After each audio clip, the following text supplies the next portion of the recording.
What?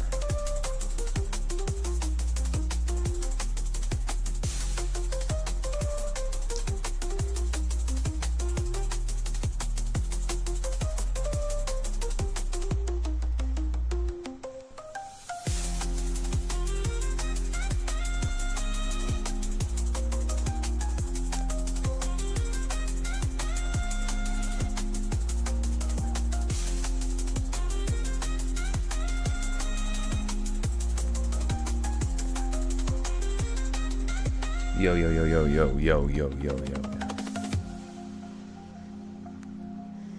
What's up, guys? And gals. Goys and goyles.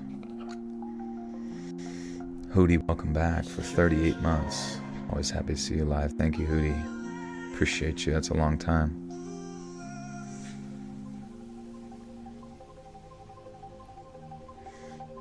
How's everybody doing? Anything new going on?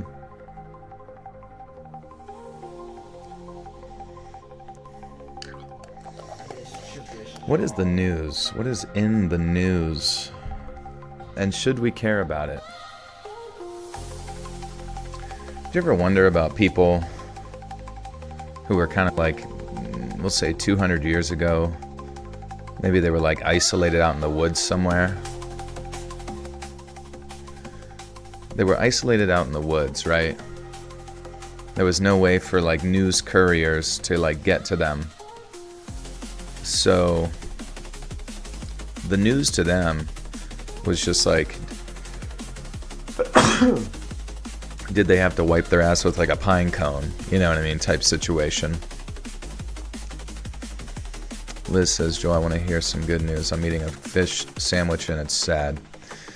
Yeah, I mean, that's pretty much the same situation as the guy wiping his ass with a pine cone, is that, like, nothing, I don't know, I feel like for most humans, like, nothing really was going on. And I feel like that was probably for the best. Retro Duo, welcome back for one here. Yo, how's your day, night going? It's going good. Today was a good day. I literally, so I went to breakfast this morning, and then I came back and literally just played the Cult of the Lamb, if you're familiar with that game, Cult of the Lamb. It's fun, man. It's actually a pretty good game. It just like has like, you have like a home base, which is where you like recruit all of your cult followers to, right? And then you can do like sort of like Animal Crossing style like task management with them and like base building and all that kind of stuff. And then you have out in the wild, you basically do roguelike style, roll and hit style combat to like collect resources and progress the story and get different power-ups, you know. But it's kind of interesting. It's like you're in a combat phase, going through, getting that kind of thing, and then coming back and using all of your unlocks to do base building and manage all of your people, and it's actually a lot of fun. David, thank you for the 2. You enjoyed the insane amount of snow. Yeah, we got a ton of snow, and then we got like ice rain.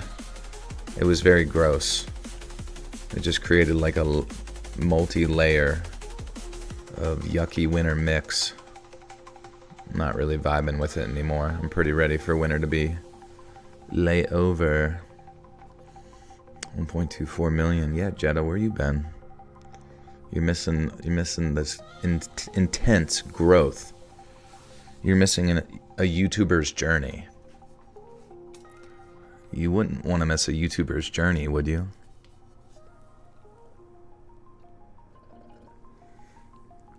FML, we have almost 10 inches so far and it's still going. That's what she said. Yeah, it's a lot. It's a lot. Let's just say it's a lot. I just ate like 20 hot ones, Verita Pringles. My tongue feels like it's gonna melt off. I do remember when I was younger, I think it was like I had like salt and vinegar chips. And I ate so many salt and vinegar chips that like the top layer of my tongue like peeled off. And it was terrifying as a kid because I thought that I was just like, I thought I was screwed. You know, I thought I was losing my tongue. But it just like peeled off and then came back the next day. So that was kind of awesome. It was like a chameleon getting a new layer of skin. Gina Navarro, thank you for the buckaroony. Appreciate you. What's good? Salt and vinegar sounds like a douche flavor. A douche flavor? Do you drink douche? I feel like you wouldn't really want to put any douche in one's mouth.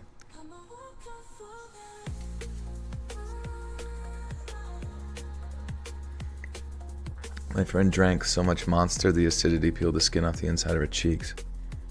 I wonder, it's interesting. I wonder how much, like in one day, that many Monsters. I guess that makes some sense. Do you know when the next gaming stream is? Not really, honestly. I apologize for being so inconsistent with it. Yeah, it's one of those things where it's like finding the right thing to play.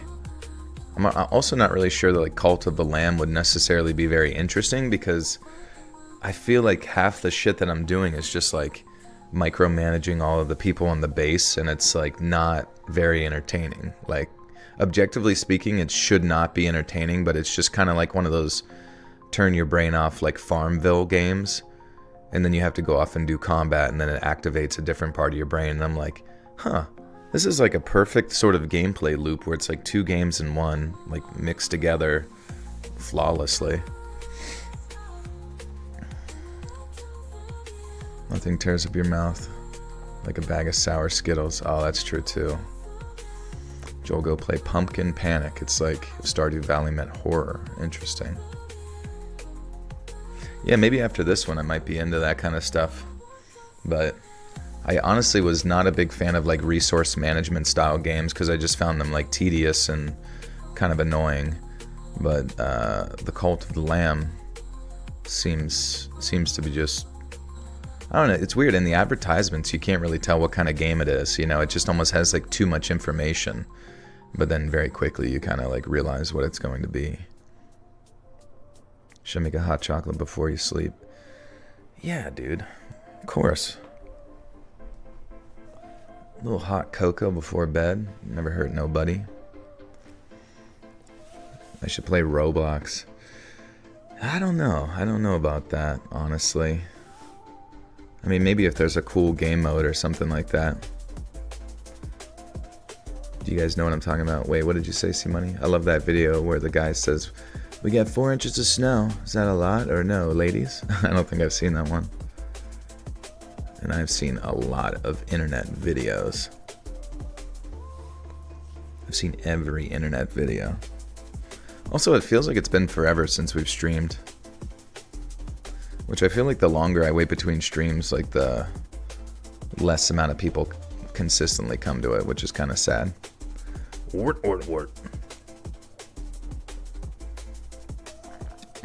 Every time you watch your stream cleaning your books. What are you doing to those poor books? They need so much cleaning. Or do you mean you're cooking your books? Like taxes. You missed the last one of your sleep. Yeah, I feel like I did maybe start a little bit later.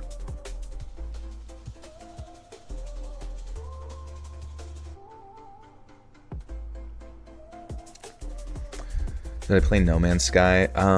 Not really. I watched some people play it, and you know, it initially, like before it actually released, it seemed like it would be a pretty amazing game, but then obviously it was not what it was advertised to be upon release. And then obviously they made some big improvements, which a lot of people got into it later. But yeah, I just never really jumped on board. Gotta clean up the baby gravy between the books. Yeah. All the pages are stuck together. They need delousing. What did I do for Valentine's Day? It was highly, highly romantic. think I went to Walmart at one point during it. This guy with the 2 says, stay cool, cool cat. Thank you, this guy. You too. Just want to say your videos get me through my tedious work days. You're welcome, Dustin. Appreciate you. Do you ever think about going back to being a nurse? No, I do not. No, I don't think. Even if YouTube exploded, I would, YouTube has convinced me that, like, if I have a career, like a creative inclination towards something, I can figure out how to make money by doing it. You know what I mean? And that people like my stuff enough to pay for it. So yeah, I'm not going back to that shit. I don't ever want to wipe another ass in my life. I don't want to fucking deal with an annoying family ever again. I don't want to deal with bitchy, gossipy, lame ass coworkers who can't think about anything other than complaining about their relationships. I don't want to fucking do none of that, bro.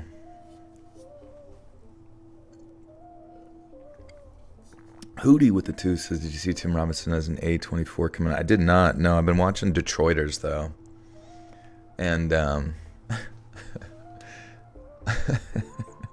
that show's so funny. Like, the episode, he went to go, it was like season 2, episode 3 or 4, I don't even know. But his brother came to work with him to, like, and it's, yeah, Connor O'Malley is his brother, and just like that scene, the scene between like them yelling at each other in their bedroom is just so fucking funny. And then the mom at one point is like, I'm here to pick up his Battlefield disc and his Five Nights at Freddy's men. Just like, I don't know, just like the deep cut comedy in it. The comedy is just like so unique, you know, because it's not like the craziest unique, it's just like so funny to think like these 30 to 40-year-old men are making like middle school entertainment references. It's like, it's Battlefield. They train Navy SEALs. Navy SEALs play it to train. Also, just out of curiosity, this is the Pacific Crest Trail. Does that jump out to you guys as like hiking and camping style stories? In the same way that like maybe Appalachian Trail stories might jump out to you. I fought with my habitual lie of a partner for Valentine's. Habitual liar of a partner for Valentine's. Interesting. I mean, sounds kind of like you need to reconsider your partner if they're a habitual liar. Kind of confusing. Damn. Because, like, that's, like, the trail, you know what I mean? I've always wanted to do the PCT. Okay, so, yeah, that's, you know, it's, like, it's on the west coast of the United States, right? It's up California. Let's see. The Pacific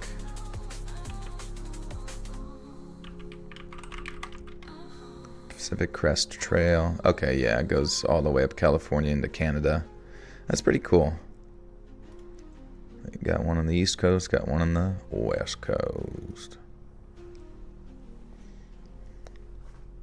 Did Evil Larry visit me and explode my penar? He did.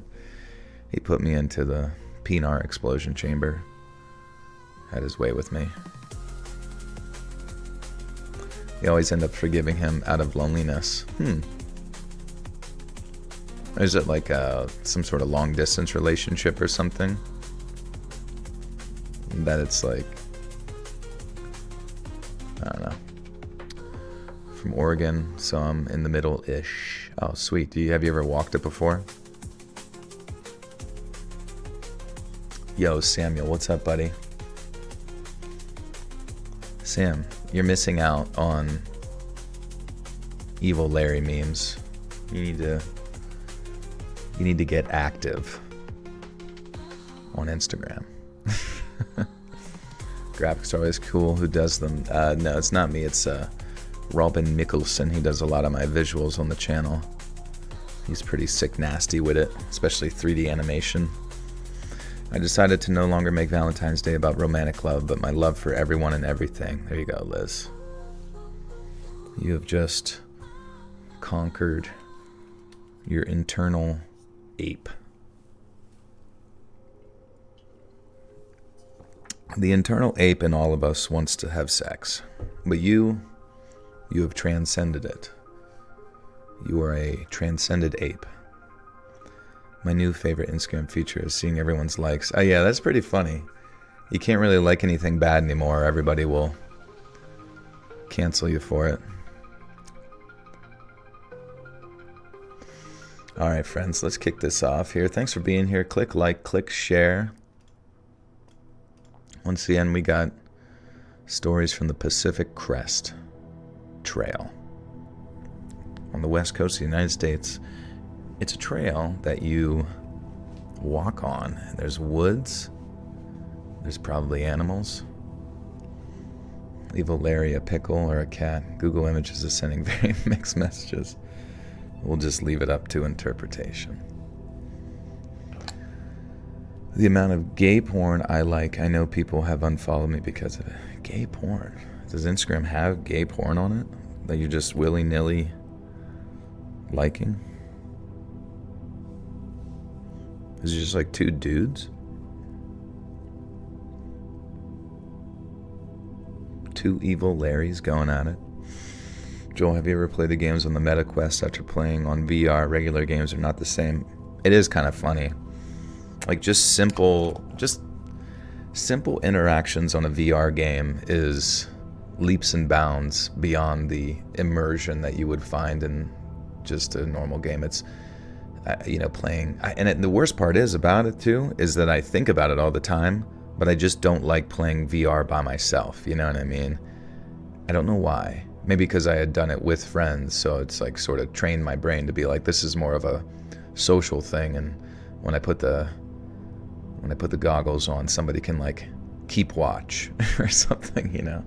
But playing the Half-Life Alyx, it was just, I don't know, you just sit there and you're like staring at a jar that has like liquid floating in it, like just mesmerized by it. You're like, whoa. Or like just picking up like a gun and like flicking it up in the air and catching it and then like unloading it, you know what I mean? It just like feels like a brief experience, you know, it feels like you're playing out a cutscene. All right, friends. Once again, we got 3 stories here tonight.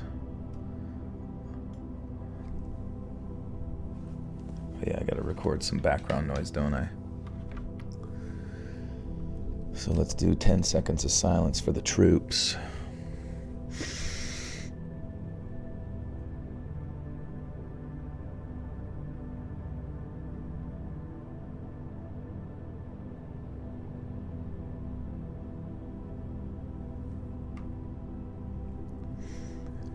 The zombie game Arizona Sunshine 1 and 2 are amazing on there. They really are. And then like the Walking Dead game, the more recent one, I forget what that was, but just seeing a guy, he like goes up, a zombie's lumbering towards him, and he walks up and he grabs a zombie around the, you know, cap of his head and just sticks a knife directly into his skull, and I'm like, that is amazing. Your dissertation nearly made me cry today with stress, so I'm looking forward to the stream. Always good for de-stressing. Interesting. What is your dissertation about? And what is that life like? I mean, you're getting your, or dissertation, that's your doctorate, right? You're getting your PhD and studying something, specializing in knowing everything about lizard semen or something. I would hope. That's what I would study if I went back to school.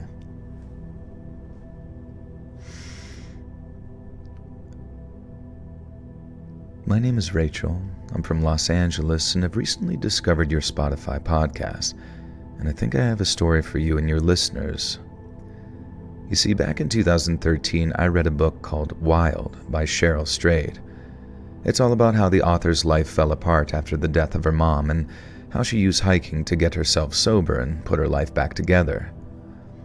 Most of the book takes place on the Pacific Crest Trail, with the physical challenges prompting the author to have a series of realizations about her life. And to me, it was like the hardship of walking 1,000 miles of trail allowed.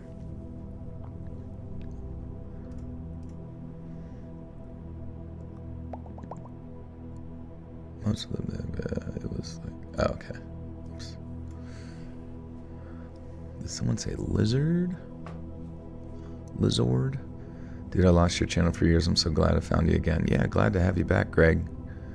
Where did I go? You left me in the woods. In the dark, damp woods.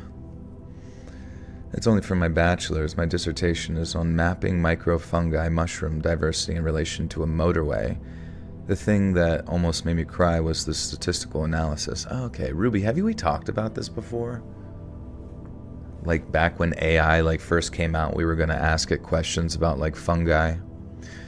But it's interesting you mentioned that, because I do recall the Japanese had used fungi to map out a more efficient subway system or something like that, or train system, railway or whatever. But I assume you might probably know quite a bit about that. How do you stop your nearly 50-year-old brother from posting cringe videos? Can I take legal action or something? What kind of cringe videos? He's like, what's up, guys? Just letting you know, Patriots are back in control. We're so back, baby. Hell yeah. Most of the book takes place on the Pacific Crest Trail, with the physical challenges prompting the author to have a series of realizations about her life, and to me, it was like the hardship of walking 1,000 miles of trail allowed her to unlock some kind of untapped source of ancient collective wisdom. I was 22 when I first read it, and honestly it spoke to me more than any piece of art or literature had before. I wanted that same kind of clarity, that innate wisdom to know what did and didn't matter in life. I just didn't think that I had it in me to go hiking the PCT all alone. That all changed around 2016, when the hiking bug finally bit me and I started planning my own hiking trip along the Pacific Crest Trail to try and capture the same kind of magic I read about in that book, Wild. Since I couldn't afford to spend too much time away from work, I decided to hike.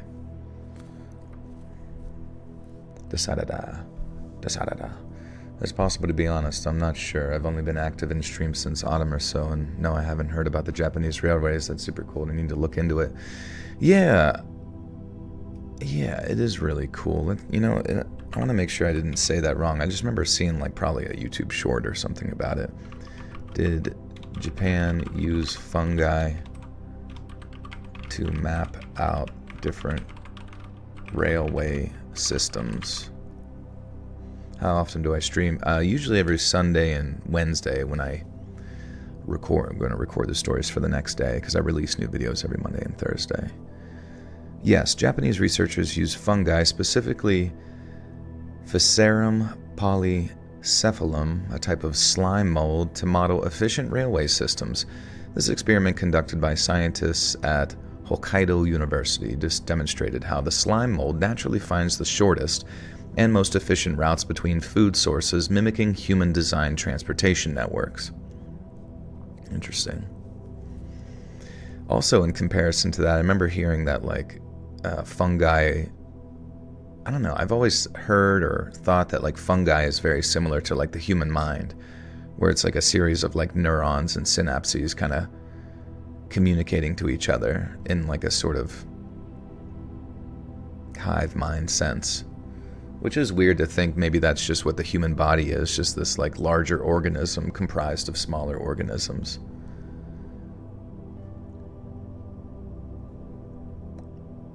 Maybe Earth is like that too, connected in some way, I don't know. You have to try egg drop soup. Egg drop soup is very good. I remember when I was younger, I thought it was just boogers. But believe you me, it's way better than boogers. Did you ever see me in the woods call for help because I'm against my will? Yeah, if I ever camp, I can really only do one night. After that, I'm so stinky and gross, and I'm what do we even do out here? I mean, I guess if we were hiking, probably could be alright.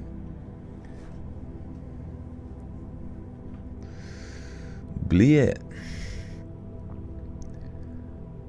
That all changed around 2016, when the hiking bug finally bit me, and I started planning my own hiking trip along the Pacific Crest Trail to try and capture the same kind of magic I read about in Wild.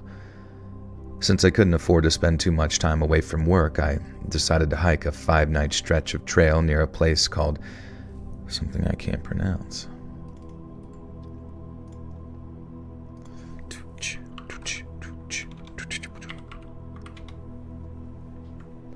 Joel, don't say that. How come?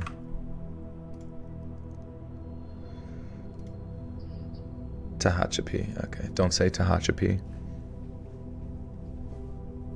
Oh, about boogers. Okay.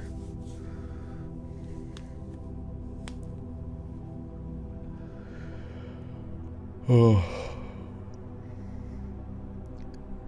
Since I couldn't afford to spend too much time away from work, I decided to hike a 5-night stretch. 5-nut. Since I couldn't afford to spend too much time away from work, I decided to hike a 5-night stretch of trail near a place called Tehachapi on the far western edges of the Mojave Desert. I chose this area for 3 reasons. First, I love the section of the book where Cheryl writes about the region. Secondly, I could easily drive there, and thirdly, I was admittedly very intimidated by the prospect of hiking the more northern sections of the trail in the fall or winter. It was my first time doing anything remotely outdoorsy, and having heard the horror stories regarding mishaps and accidents, I didn't want to run before I could hike. Please laugh at that. So it was 5 nights in Southern California just to get a taste of what Cheryl Strayed had written about.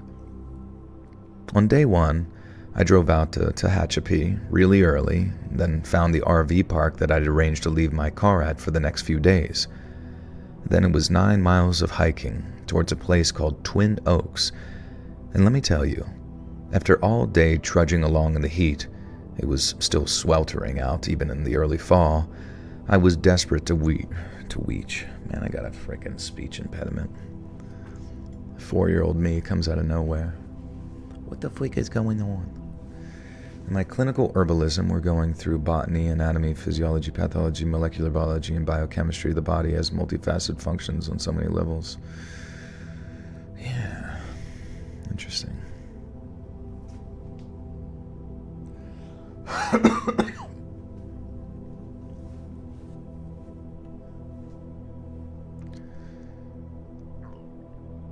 Then, it was 9 miles of hiking towards a place called Twin Oaks.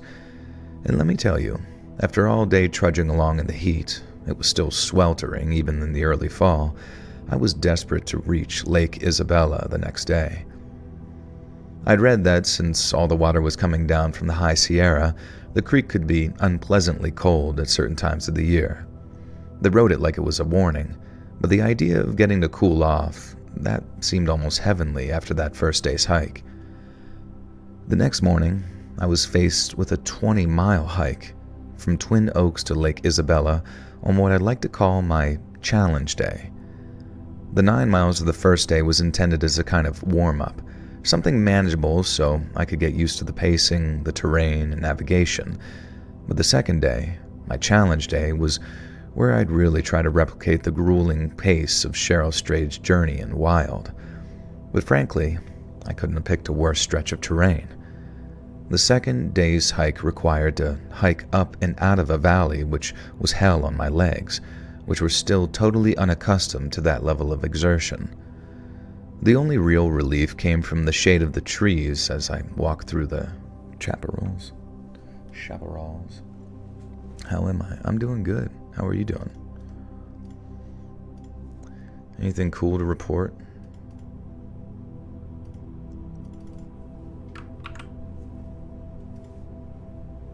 You're gonna play Alien Isolation for the PlayStation 4? Hell yeah, dude.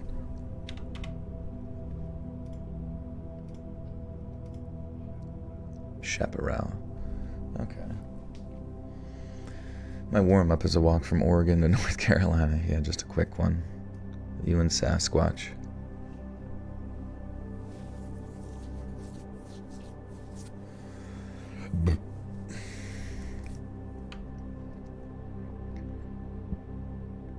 Did you end up reading more on the Stargate project? No, but It was like people within like the conspiratorial realm seem to like think that the Stargate project is sort of like the beginnings of using AI to know every possible thing there is to know about the majority of the population's like health history. So that was one of the major criticisms of, or one of like the alternative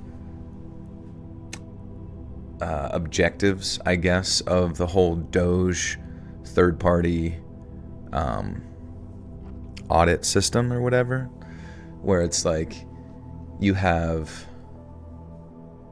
Doge essentially grabbing access to a large portion of the population's like banking records, which obviously is a major breach in privacy, and I think pretty unconstitutional, at least in that respect. Though I'm sure the concept of saving money sounds good to some, but I feel like that's just sort of like the sort of like topical narrative. But I think when you start to, I don't know, I feel like this is the beginning of like a major data, like point of like data collection and collating all of that data. Am I saying that right? Within AI to help like sort through it and kind of like create systems and profiles of the majority of the citizenry. If the Stargates aren't being used to stop go old, then they're not being used correctly. This is true. I don't think you can jump through the Stargate. You're scared of getting a cat. I've been single for so long, I'm afraid I will turn into a lonely, crazy cat lady. Well, that's a possibility, I guess. The whatever parasite is in the cat shit will make you obsessed with them, and then you'll want like 50 of them. Joel, have you thought about getting your kitty the speedy sprint ball for cats? It's chaos. I don't know how active he is. Every time I get him like a toy, which I did get him like a ball that like rolls around and stuff, I like hope that he's going to like want to chase it, but he just stares at it. He just sits there and like looks at it like, what the fuck is that? I have no interest in that. But then if you have like a stick with like some string on the end, you know, and it's you playing with him, he'll go fucking nuts for it. Or like even if I'm doing like laundry and I have like a sock, he'll be like swatting and smacking at the sock.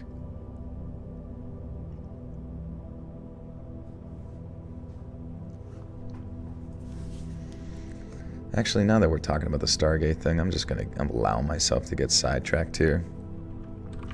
What are the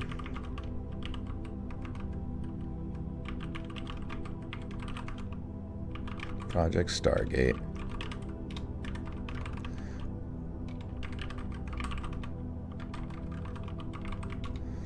Alright, let's see what it says. Oh, wait, not that one.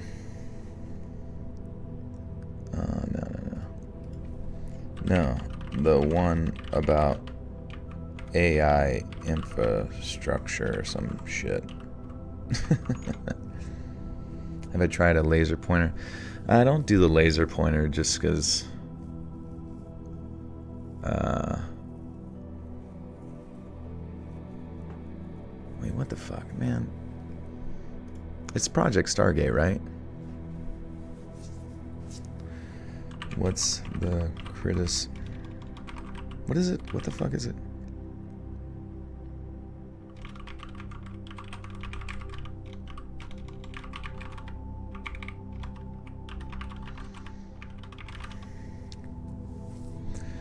I'm scared of little red lights. This is true.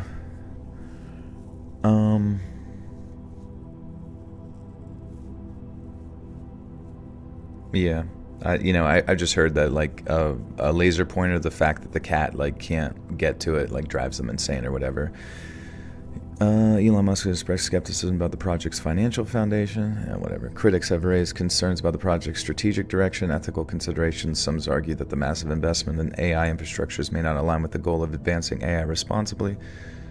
Okay. Geopolitical market dynamics, the emergence of Chinese DeepSeek, which developed an advanced AI model as a fraction of the cost and energy comparison to traditional models, has disrupted the AI sector. Yeah, I feel like we're not going to get the answers we're looking for here. Laser beams are recommended by pediatricians. For kids, yeah.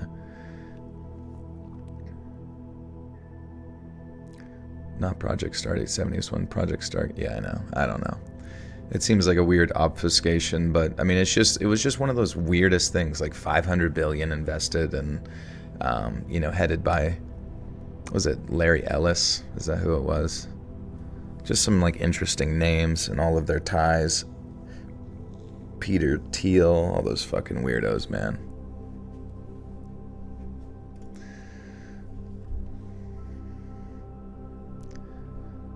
The only real relief came from the shade of trees as I walked through the... I totally forgot how to say this. Chaparral.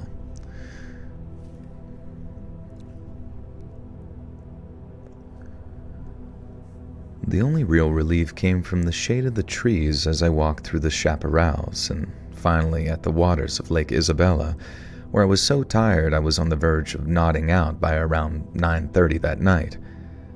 The next morning, I woke up sore, tired, and cursing myself for having totally overextended myself.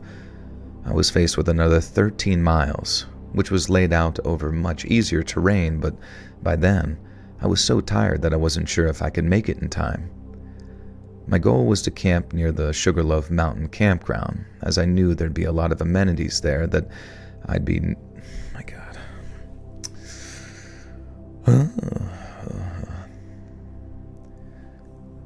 My goal was to camp near the Sugarloaf Mountain campground, as I knew there'd be a lot of amenities there that I'd be sorely in need of by the end of day 3. But the 20 miles of the previous day felt like it almost killed me, so being faced with a similar distance that third day was intimidating, to say the least. Hiking across the open desert near Isabella was tiring but simple, as the trail in front of me was easy to stick to. But then towards the afternoon, as I started up into the hills, I began hitting these patches of forest where the trail wasn't nearly as well defined. At one point, I walked off the trail just a little to take a bathroom break, then when I returned, I thought I was heading down the same trail that I'd just been walking on. But after around 10 to 15 minutes, the trail opened up into a dirt road and I realized that it was taking me off the PCT and down towards Wofford Heights. I decided to take the opportunity to stop, drink a little water, and check over my map just to ensure that I hit the right trail upon heading back. I thought I was alone, like there was literally not a soul in sight, but then as I was focused on studying my map... Let me just do that again. Yo, Creeper Nick, what's up, dude? And Astro Child, thank you for the 5 gifters, too. Lit Gaming, Nick Zakzek, Telecaster, Katie McFadden, and Exotic. You know what I should do? For every gifter you guys do, I'm gonna match it. That's what I should do. I like that idea. I think it helps. Apparently it notifies you guys of video, like my other content more frequently. And if you're here, you probably want to see more content in general. So I'm gonna match that $5. Thank you again with my own. Boom shakalaka. Thank you again, Astro. And welcome, Noble Williams, Sagittarius, Nathan Wang, Zug Zug, and Jimbo YouTube. Been a minute since I've been able to catch one of these. Well, welcome, Jin. Welcome back.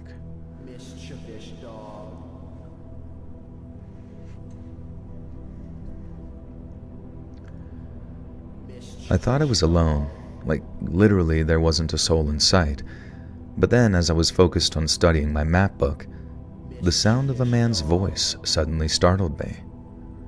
All he said was, "Hi there," in a cheerful, friendly voice, and when he saw that he'd startled me, we both kind of laughed it off as he apologized.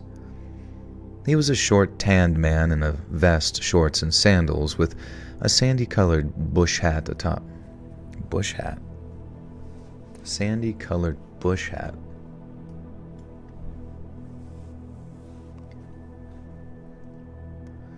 Do you love Doom or not? I do like the Doom games.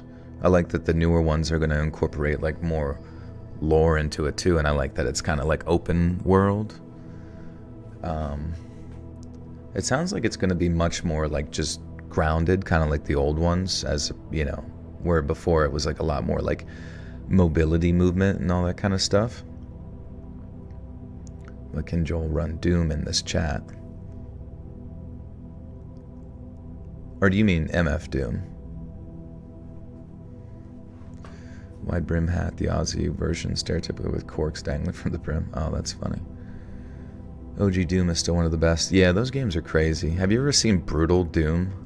There's like a mod called Brutal Doom, and it's just like a really gory version of the original Doom, and it's like where you blow their head off and like the guts and stuff is like dripping off the ceiling, and it's, I don't know, it's really impressive just how like intense it is. I kind of wanted to try that at some point. But yeah, the new Doom should be really cool. Yeah, the Dark Ages. Yeah, that should be sick. It makes me happy that like there are still games to look forward to. I mean, I have some friends that are very excited for the new Monster Hunter, which does like, it's the graphics on that one is like weird, where it's almost like beige and washed out and almost like looks not good, but there's all these like effects and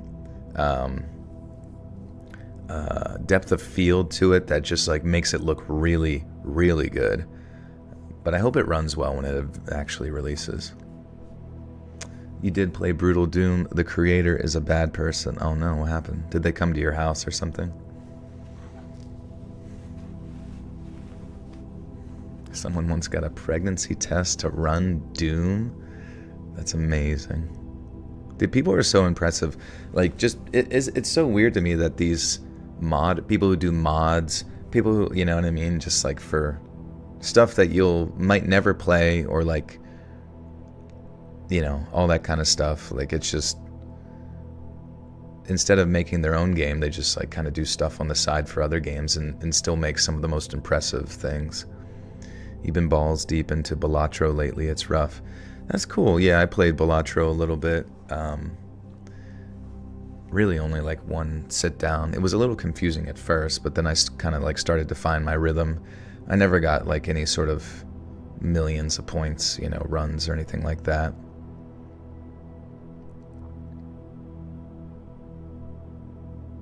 If you're a Half-Life 2 fan, I can't recommend Entropy 02 enough. It's a single player mod, honestly better than Half-Life 2 Episode 1 and 2. Really?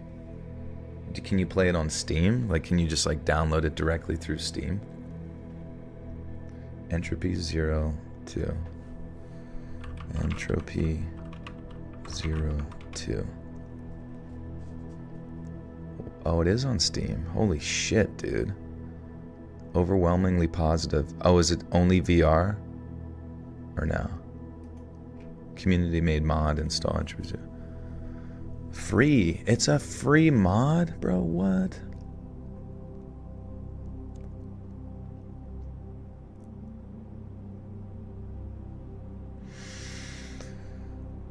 I played non-VR. Okay, well that's good at least.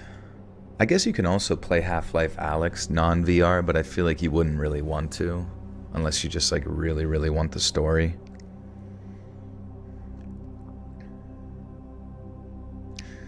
It's nice to know that gaming will be around for a long time. Time to get away from the chaos of life, whether it be by yourself or with friends and family. Seems like VR is finally getting more popular. It definitely is, and I kind of feel like it's going to require like some sort of like breakout hit on the consoles to maybe bring it to the forefront, you know what I mean?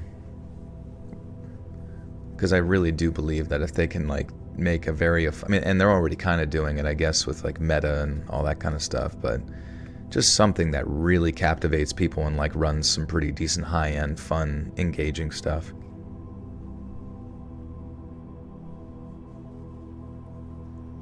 Random helper YouTubers autopilot is a scam.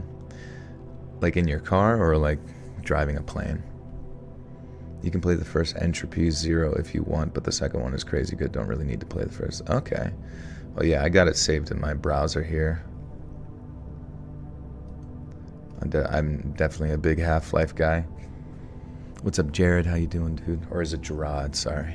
What's up, Gerard? My nephew was 4 and he really wanted to play Minecraft with my dog, so I played and he thought it was her. It was cute. That's funny. I really want to play Minecraft with my dog. That sounds like the greatest, that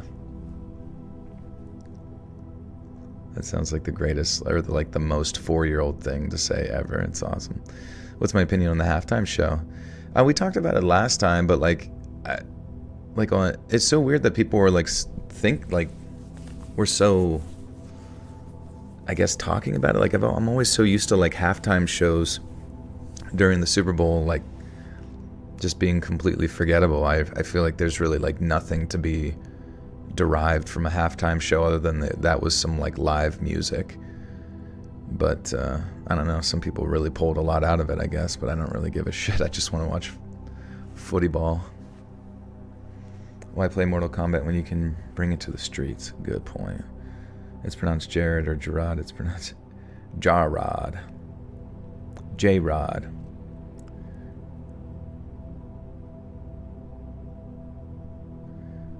That reminds me when my grandma talked to my sister on the phone pretending to be her cat and she believed her. That's funny. Half-Life gaming stream? That wouldn't be too bad, honestly. I played that game enough that it actually might be decent.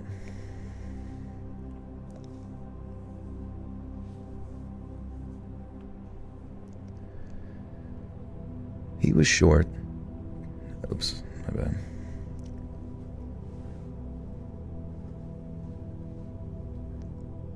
Am I a Dead Space fan?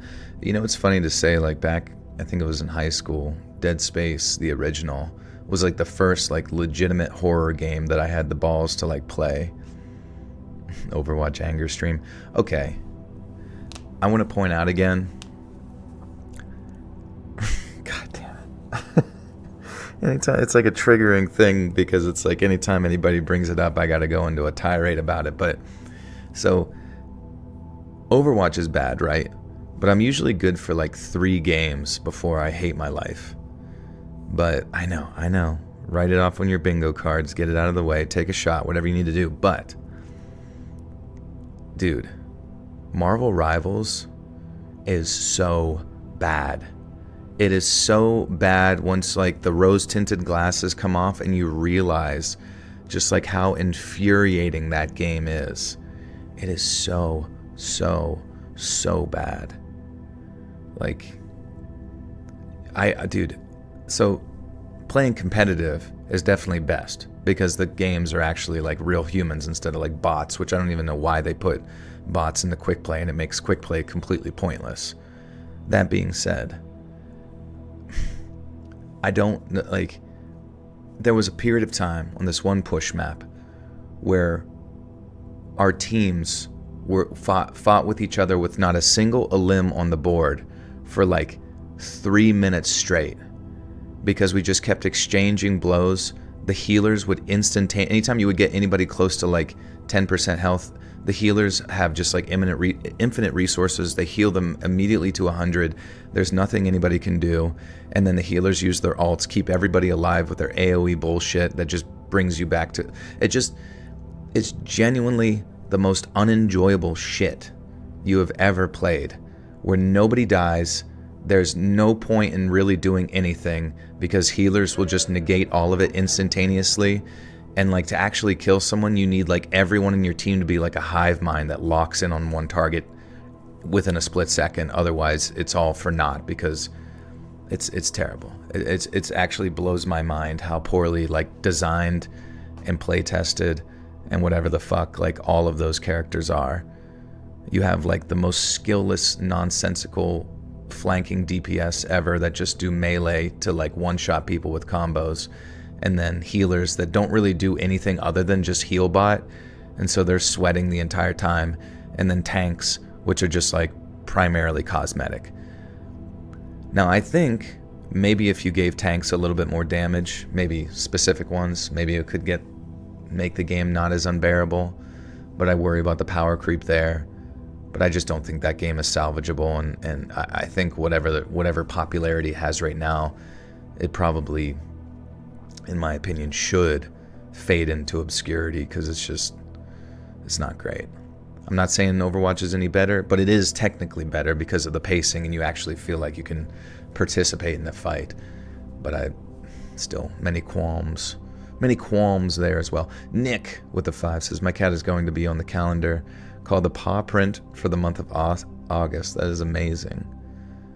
I feel like that's like a lifetime achievement, and that cat's picture should go on your tombstone, honestly, to remember that. That's freaking sick. Play Valorant, totally not toxic, no problem. Yeah, I don't think I could get into Valorant, honestly. Never read fan fiction. I think I've read some fan fiction before, but I guess it's not too frequent. Marvel Rivals sucks. It's free on Steam and can play it on GeForce now, but yeah, and it kind of like doesn't run very well either. Like you'll turn it down to the lowest settings and it's still like Doctor Strange opens a portal and the whole thing just like turns into a slideshow. And you're just like, Jesus Christ, bro. Do more live streams to answer my question. Is your favorite scary story you've done? I don't know. Favorite one ever? Probably about a steamroller. Valorant is terrible and I love it. Yeah, I don't know, dude. I was just really enjoying playing single player games because I think there's just like something built into the pattern of competitive games that making you insatiably angry in a video game is like part of their strategy. Because if they can make you feel any type of emotion, whether it's anger or, you know, whatever you want to call joy in a video game, then I think that's how they kind of like keep you hooked in, because of like the heightened emotion or the desire to like get better or whatever. But there's really, the weird thing is like in Overwatch you could carry. You can't really carry in Marvel unless you play like one of the flanker characters that just do one shots, because you really need your whole team like locked in, or it's fucking painful. Your 4-year-old talked to me into buying Elden Ring on PlayStation. You already watched me beat it on Xbox. That's cool. That's awesome. That sounds like actually like a really fun experience to have with family, honestly.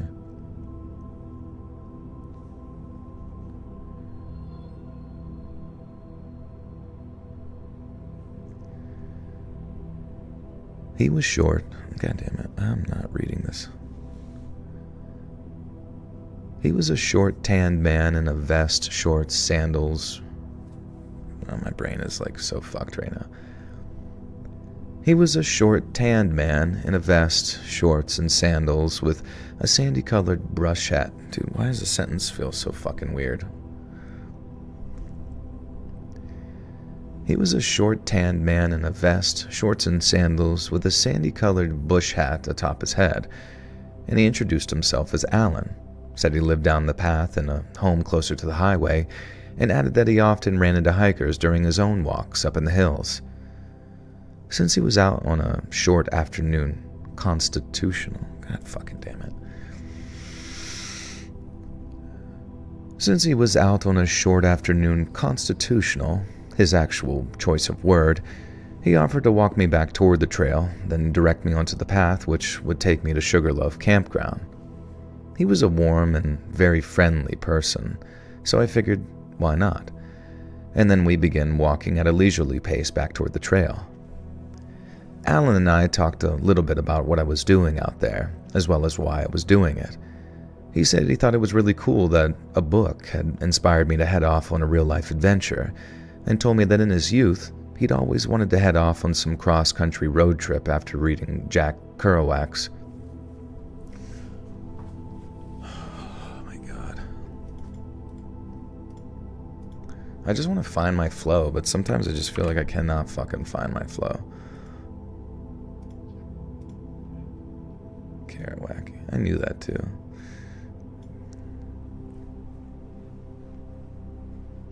Do I edit myself? Yeah.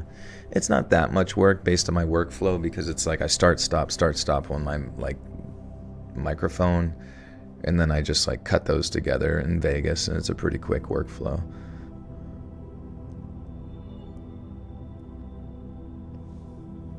Have I hydrated lately? Not really.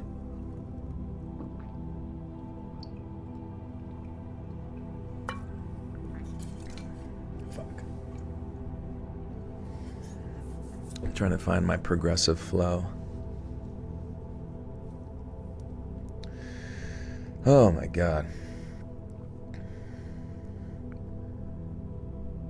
He said he thought it was really cool that a book inspired me to head off on a real-life adventure, and told me that in his youth, he'd always wanted to head off on some cross-country road trip after reading Jack Kerouac On the Road Again.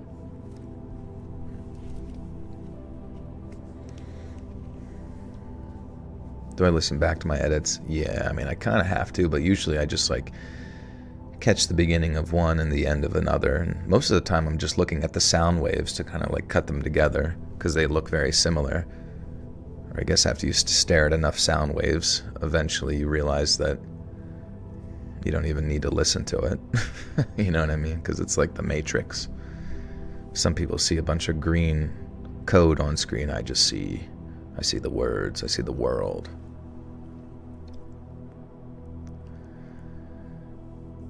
Jack Kerouac, Jesus fucking Christ, okay. Jose Lozano, welcome to the Buttersock Cult, my friend. Thank you so much. You now have access to bonus content. Jack Kerouac. He said he thought it was really cool that a book had inspired me to head off on a real-life adventure, and told me that in his youth, he'd always wanted to head off on some cross-country road trip after reading Jack Kerouac's On the Road Again. He also said that I'd picked a great stretch of trail to get to grips with, that it was a little challenging for a beginner maybe, but that I should be proud of myself for making it that far without collapsing or giving up. At the time, his praise meant the world to me, and I guess Alan will always have a special place in my heart for that reason. But, as I'm very sorry to say, my memory of the man is somewhat tainted by the warning he gave me. It was a warning that, in hindsight, I'm very appreciative of, but the memory of him and what came next on my little soul-searching adventure are frighteningly inextricable. Alan told me that the wilderness between Black Mountain and Sugarloaf Mountain was some of the wildest in America. Although officially speaking, it was state land that no one but park rangers could build houses on, but unofficially, the hills north of Alta Sierra were home to a very unusual and extroverted person, and his name was Old Ben. Alan said Old Ben was a hermit, that he'd been living out there for as long as anyone could remember, and although he was an eccentric old recluse, he was harmless and had never been known to hurt anybody. I can't remember the exact words he used, but as soon as Alan said the thing about Old Ben having never hurt anyone, I was kind of on edge. I mean, it was a very loaded statement, right? Why even bring it up at all? I asked Alan exactly what he meant by eccentric, and he had to follow up with such a... Oh my God. Eccentric, if he had to follow up with such a weighty reassurance. What is that? I don't understand. I asked Alan what exactly he meant by eccentric, comma, if he had to follow up with such a weighty reassurance. Oh, okay. Sorry, for some reason it just feels disconnected. I get to reply from my main channel tomorrow, and I hope I get it back. Everyone pray. What was your main channel, Court? So you lost monetization, and now you're trying to get it back.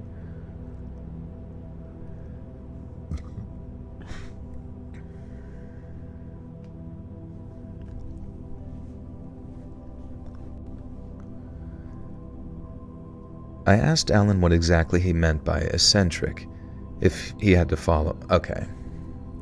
He's yeah, sorry, for some reason it just doesn't make sense in my head. I mean, it does, if he had to follow up with such a weighty reassurance. But it just, I don't know why. And written in a sentence, it just feels weird.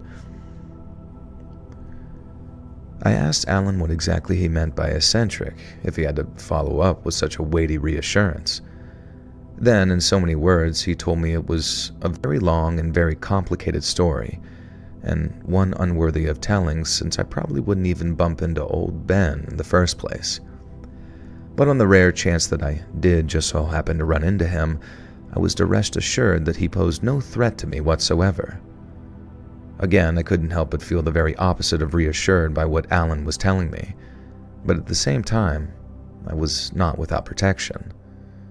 Securing a permit to carry a concealed firearm on the Californian section of PCT involved navigating a complex web of state and local.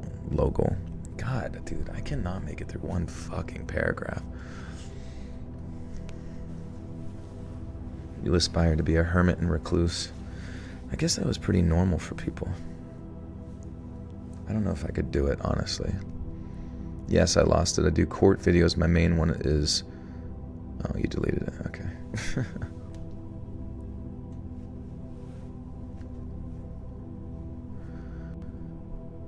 Securing a permit to carry a concealed firearm on the California section... California section. For some reason, I expected it to be Californian. Securing a permit to carry a concealed firearm on the California section of the PCT involved navigating a complex web of state and local regulations. I began researching California's concealed carry laws and then applied through the San Diego Sheriff's Office by submitting proof of residency and some photos before completing a firearms training course. And after that, I had to submit an online application and had to pass a live fire qualification for my listed firearms. Then it was just a case of waiting for the background check to be finished before I could finally pick up my license. Once all that was over and done with, I had to familiarize myself with the PCT-specific regulations regarding firearms because, to be perfectly honest, there was no way I was going to head out there in the ass end of nowhere without being able to properly defend myself. On the advice of a store owner, I picked up a Sig Sauer P365, and it's been my hiking companion ever since. Since I had my Sig in my backpack, I most certainly knew how to use it. I wasn't overly afraid of running into some kooky old hermit, no matter how weird he was. But as you can imagine, I was still a little apprehensive, and after Alan and I parted ways, you can bet your head. You can bet my head. Let's want to swivel as I picked up the pine. Okay. At least everybody on the channel will now know how to apply for their concealed carry in the California section of the PCT. Yes, I lost monetization. My main channel is Tasha's Court Watch. Hit over 11K there, so I hope to get it back tomorrow. Yeah, it's tough, like, trying to run a channel within, like, the more controversial, like, true crime content, all that kind of stuff, because maintaining monetization is just, like, not always user-friendly or whatever the fuck they deem, you know?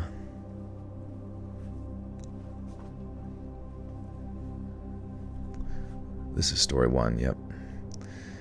I just placed new carpet under my desk area and now I'm about to lay a glass plate for my chair to roll on. I get the place this glass won't hold. Play for concealed carry in Florida by mail. Many states accept it. Yeah, around here you can just, I think, like walk into a local municipality and, well, I guess maybe a courthouse or something of that nature and just get it that day, take a picture and get it, then go buy one.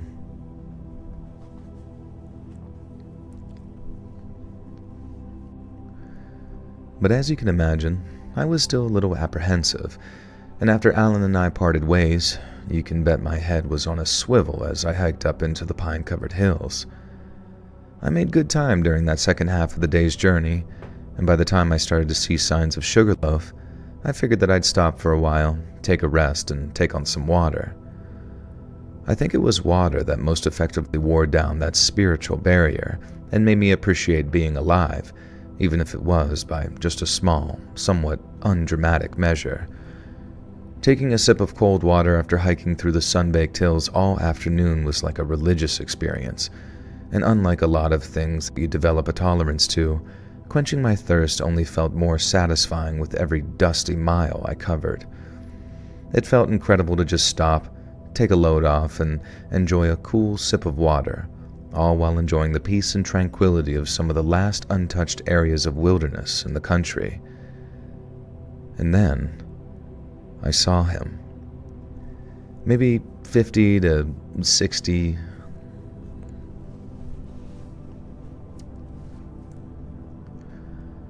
Maybe 50 to 60 yards away, off the trail and through the pines, I saw a lone figure slowly stepping out from behind a tree trunk. It looked like he was wearing some kind of camouflage outfit, matching pants and long sleeve shirt, and fuck me, man. I don't know why, It's so frustrating because I worked so damn hard on these videos and was so upset that I lost it, but I made a lot of changes to it and I'm going to start fresh. Does it tell you what specifically would have caused your channel to lose monetization if you were doing that content and got it in the first place? Was it just covering cases? I don't understand.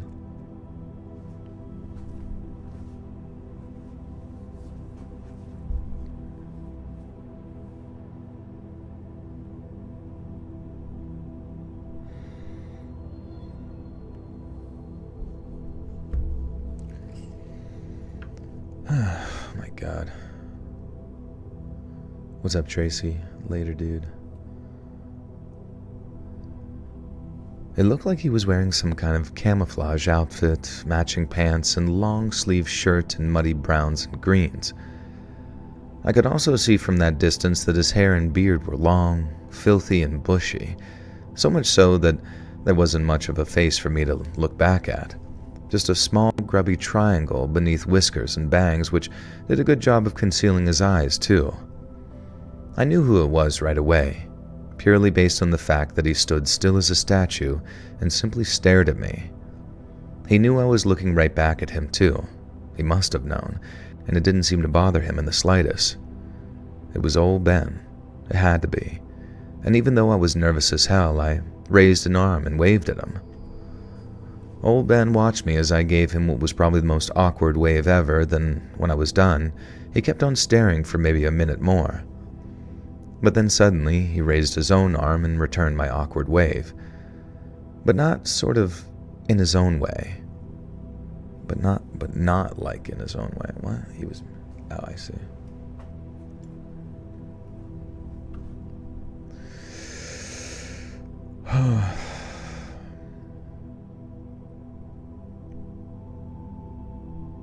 Picturing Ted Kaczynski. Yeah, probably him. He's out there still.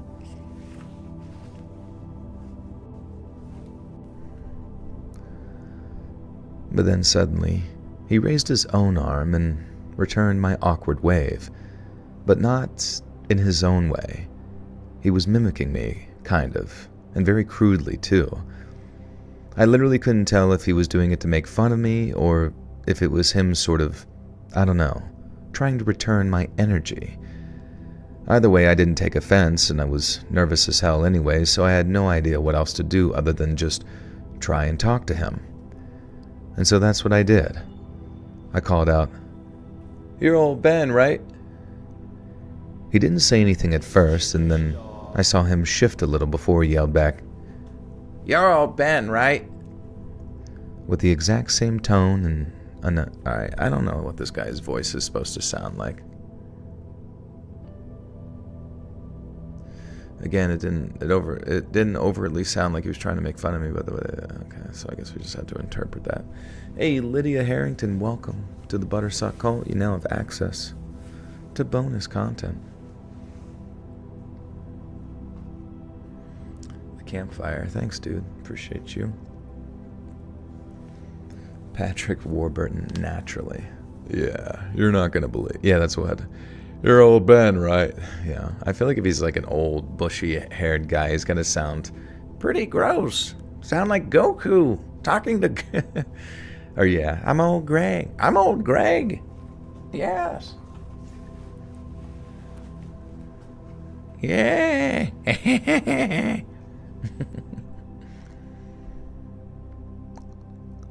It's eerie how quickly we found ourselves in the age of AI. What does that mean? We found ourselves. Who did you find?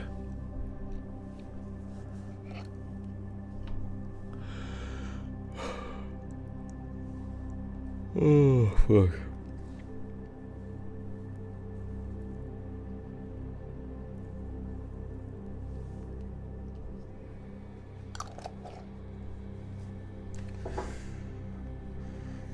Alright. Yeah, I think I'm gonna go for the Master Roshi vibe. I could speak gibberish and it would still be a yeah, keep going. I actually have a gibberish speaking ASMR video on Let's Read ASMR. You should watch that. Do you ever drink Baileys from a shoe? Goku! Okay, I just have to say Goku every time I want to find the voice. He didn't say anything. Oh my god. I called out, "You're old Ben, right?" He didn't say anything at first.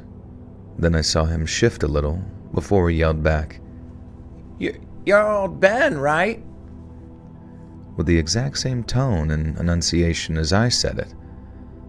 Again, it didn't overtly sound like he was trying to make fun of me, but the way he mimicked my voice was extremely unsettling. I don't really know if I can properly describe it, but it was almost like he'd forgotten how to talk, and he was mimicking the sounds that I was making because they were all he could remember. Now, I know that might sound crazy, but I honestly don't know how else to describe it. He wasn't aggressive. He didn't start approaching me or anything. He just mimicked everything I did that was directed at him while staring at me through those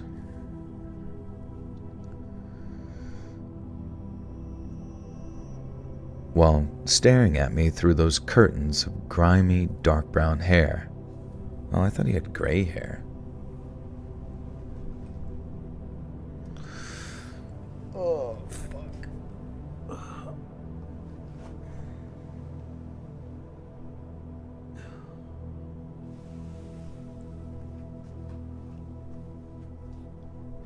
I think there's 3 stories tonight, but they're all pretty long.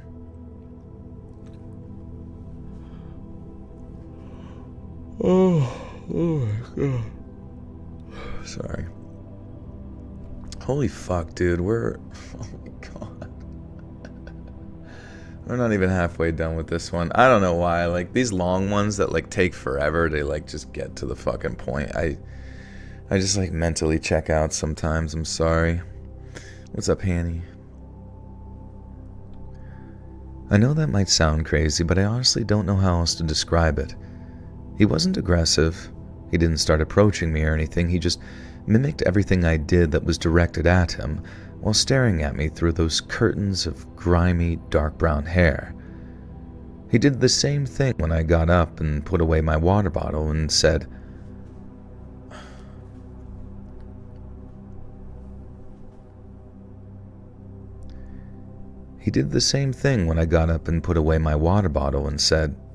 I'm gonna go now, okay?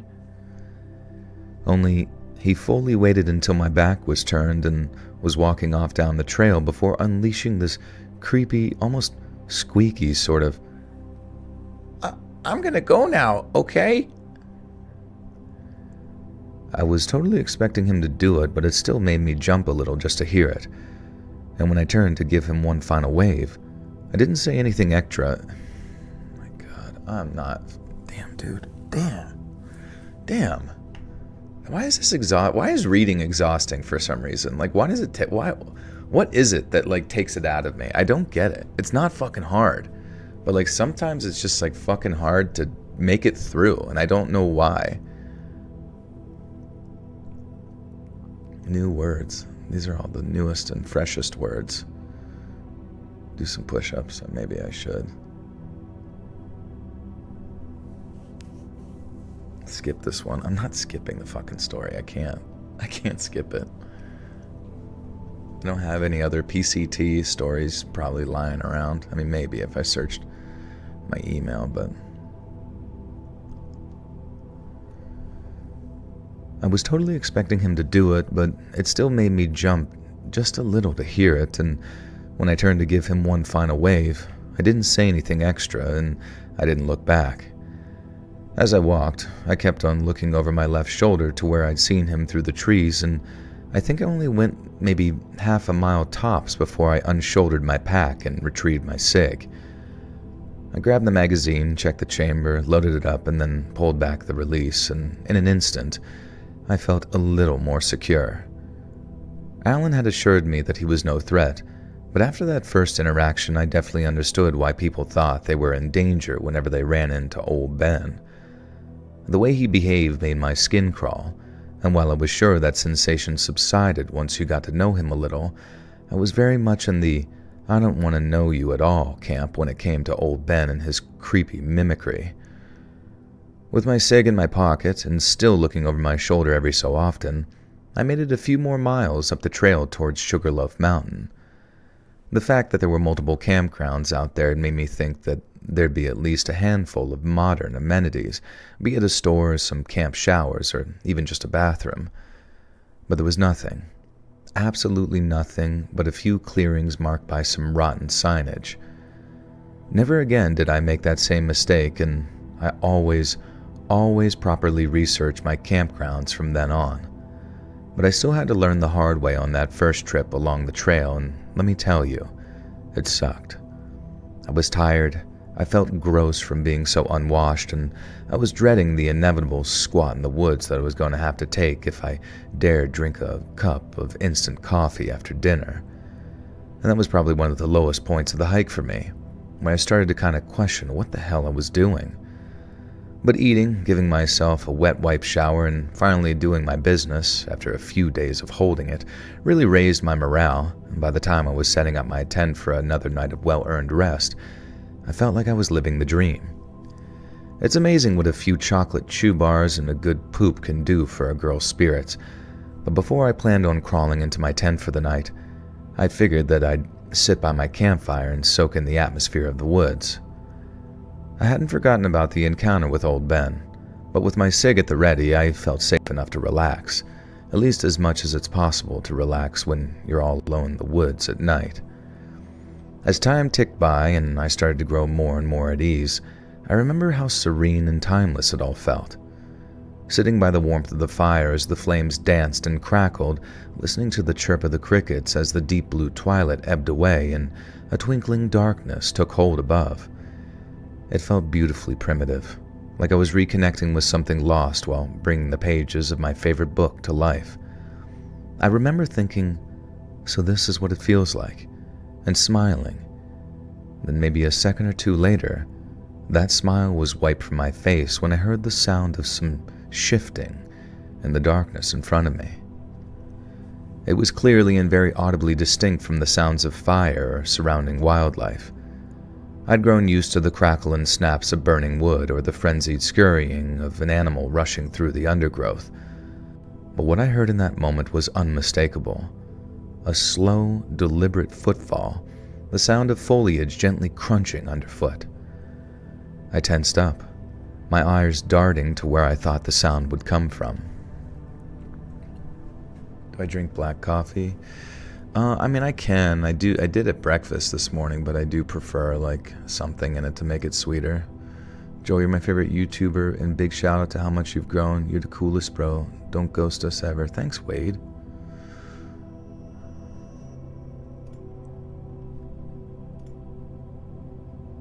Appreciate you.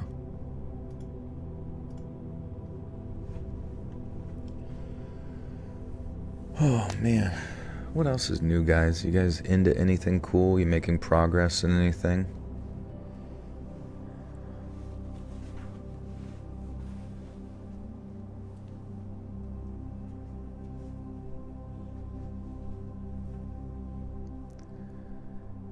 I tensed up, my eyes darting to where I thought the sound had come from.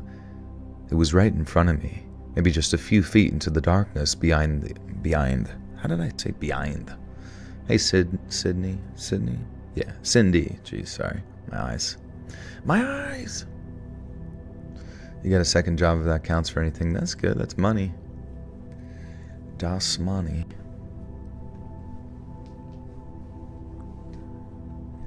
I have supported your art career. Well, you're welcome. What are you working on lately? I started making nesting dolls of anime characters. I just did Aaron and his Titan. Oh, that's cool. Have ever done volunteering work? Yeah, a few times with like different churches and stuff. Got to travel a few times and obviously local things as well. I was going to go down to like the North Carolina area to assist with hurricane stuff I think that was where it was going to be at. But then it didn't line up with some scheduling that I had for another trip, so I just couldn't go. But it sounded like it was going to be pretty rough. But doing some espresso powder instead of just regular coffee, what's my morning protein shake? I'm not a coffee drinker, but it definitely does the trick. Oh, that sounds pretty good. Been booking a ton of clients for my 4th year as I live as a live wedding painter. A live wedding painter. That's cool. That sounds awesome.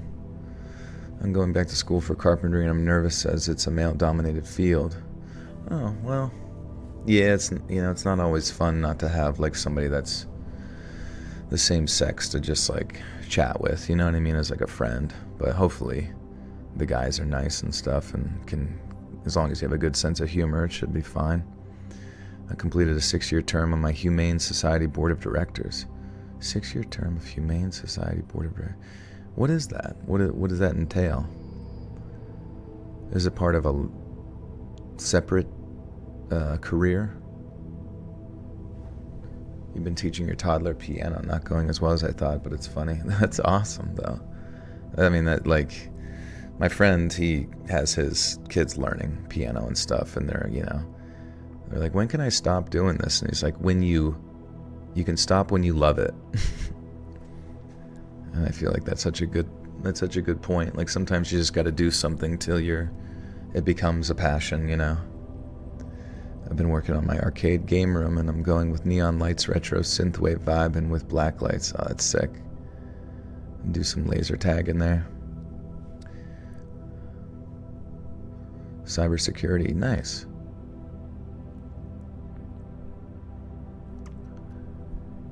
I tensed up, my eyes darting to where I thought the sound had come from. It was right in front of me, maybe just a few feet into the darkness beyond the... Why do I keep saying behind? Behind the orange glow of the campfire, okay. I tensed up, my eyes darting to where I thought the sound had come from. It was right in front of me, maybe just a few feet into the darkness beyond the orange glow of the campfire. Ben? Is that you? There was a silence for a few seconds, then the sound of another soft footfall in the darkness ahead, and I reached for my cig, and my tone got less friendly. Ben, I said, I don't appreciate unwanted guests. I'm asking you nicely. Leave me alone. I listened for his response, but I only heard crackling of the fire. I asked if he could hear me, sitting up as I gripped my pistol and then hearing him suddenly parrot with a very squeaky, "Can you hear me, Ben?" It was one of the weirdest moments of my life. I've never been so relieved and so not relieved at the same time. 'Cause while better the devil you know is... Wait, what? 'Cause while better the devil you know, it's still a devil... Okay.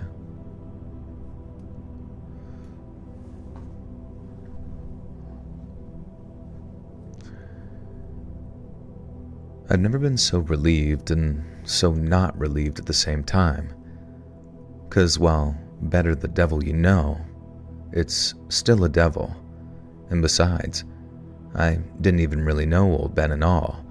But since he didn't know me either, I figured maybe that was the issue. He didn't step into the firelight. He just stayed out of view in the darkness, but I knew that he was still there. It was like I could feel him. Alan had mentioned something about old Ben feeling a sense of ownership over the land, and how that was partly the reason why he'd make himself known to people in the way that he did. So I figured maybe just telling him what I was up to would placate him into leaving me alone. "Hey, Ben?" I said. "Hey, Ben?" came the reply, instantly this time. I've been out hiking, and I didn't know that you lived here," I said. "But tomorrow I'm heading back the way I came, so you don't have to worry about seeing me around, okay?" There was silence. I figured he was about to mimic me right away, but he didn't. He stayed quiet, so I kept talking. I heard you like to pay visits to people, but I'd appreciate it if you just left me alone so I could get some sleep. I got a long day ahead of me, and... That was as far as I got before I heard him say something. Or more like wheeze or hiss something back at me through the darkness. He said, "Worry about seeing me?" Still kind of mimicking the way I said it, but drawing it out very breathy, like he was feeling out the words through saying them. I felt an actual shiver run down my spine from how creepy he sounded as he talked, and the sound alone was enough to silence me for what felt like a full minute after he stopped. I was terrified. I started to think that I could see him, that my eyes were adjusting from staring into the darkness at where I thought he was. He looked hunched over, body right up against a tree like he had an arm around it, but he was still just a shape in the darkness. "Ben," I remember saying, "I'm gonna head inside my tent now and I'd like you to leave. I have a gun, and I really, really don't want you to put me in a position where I feel like I have to use it." I remember feeling this brief swell of bravery after mentioning my gun, but I was amazed at how quickly it snuffed.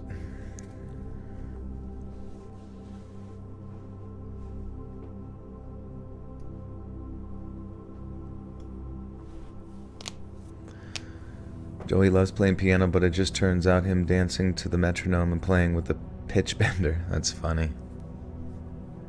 That's why you gotta get out the old bamboo stick.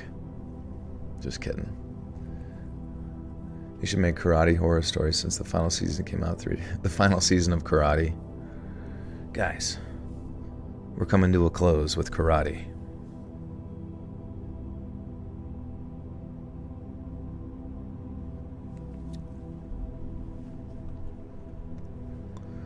I suffer from nightmares and literally listen to your scary stories all night, Joe. I don't know why I do it. Does my videos lull you into beautiful nightmares?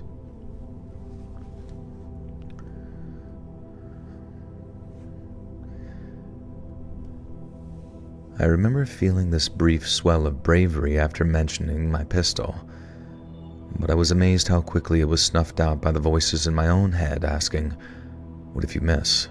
What if he's fast? What if you can't?" He didn't say anything in response to what I guess amounted to my threat, and part of me thinks that's because he understood it.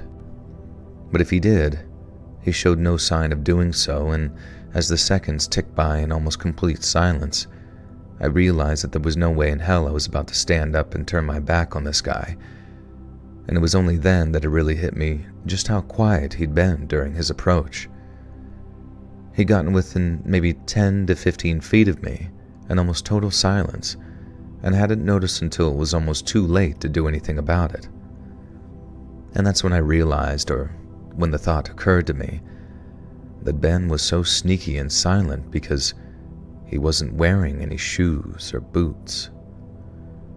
I told him again that I'd like for him to leave, and then just kind of put my pistol on my lap, holding it just so he could see it, and then after softly mimicking me saying, "I'd like for you to leave," I hold him turn.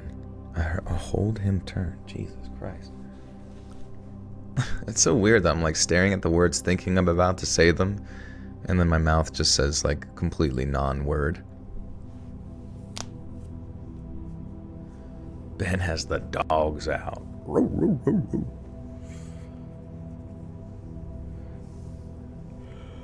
Oh, the smoothness is so smooth. Did you guys ever play Jet Set Radio? The rollerblading video game where you like spray paint and stuff? I just remember there was like a really good soundtrack for it, and it was like, I forget, at one point there was like a song where it's like, the music so smooth, or like I forget what she says as like the sample, but It's just so good. There was some games on Steam that tried to like emulate that sort of style of gameplay. And I think they did skateboarding instead of like specifically skateboarding instead of rollerblading, or maybe it was like some sort of futuristic thing where it was still roller skates. I don't know. Are there any good female scary story narrators? I think so. I think they're out there. I don't really listen to any really scary story narrators that much to get a full vibe, you know what I mean? Would you do any more Ranger stories? Yeah, definitely. I would look into that. I think we're starting to compile more law enforcement related as well. It was Halo, Jet Set Radio, and Madden 03 on the first Xbox games I played. That's awesome. Do you remember, like, dude, you know what sucks? Is I genuinely miss the days when Madden had like actual competition and not like a complete monopoly over like football games, because there were so many like random ones that were out, you know. NFL Game Day, there was the one that was on Xbox, I forget what that one was called, but it was interesting, you know. It's like, it was just interesting to see how people would do the animations and they would compete with each other, right, to be like, who's the best one. And I felt like it really kept like Madden and that whole team like motivated to try to create like a solid iteration every year, you know what I mean? Nick Nord, welcome to the Buttersock Cult. You now have access to bonus content. Avery Ross has a great voice. She narrates scary stories. Okay, nice. Oh yeah, the 2K games were the best, bro. Oh my god. 2K Games was about to take over until EA licensed football. Yeah, that's so lame, bro. I honestly think that should be illegal in some fashion, to just like kill competition like that. Yeah. Exclusive rights. That's so stupid. It just goes to show you that nobody in the NFL at the top was a gamer. Yeah, the 2K series. Didn't they bring back like years later like it was like a made up league, but it was by the same people that made the 2K NFL series? Unfortunately, it didn't really feel like the game jumped that much forward though. Would you ever get a ham radio license before, because you would be a great at radio personality? A ham radio license? I didn't know you needed a license for a ham radio. I remember I walked by this guy's house once in a while and I see he's got a whole ass like ham radio antennae or whatever the hell coming out of the roof of his garage. And I'm always curious what that's all about.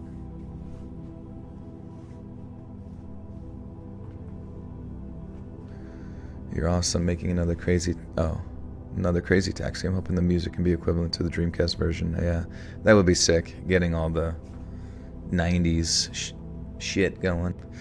Yeah.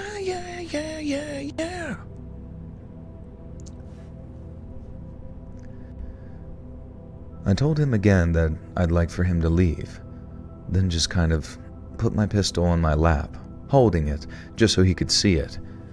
Then after softly mimicking me,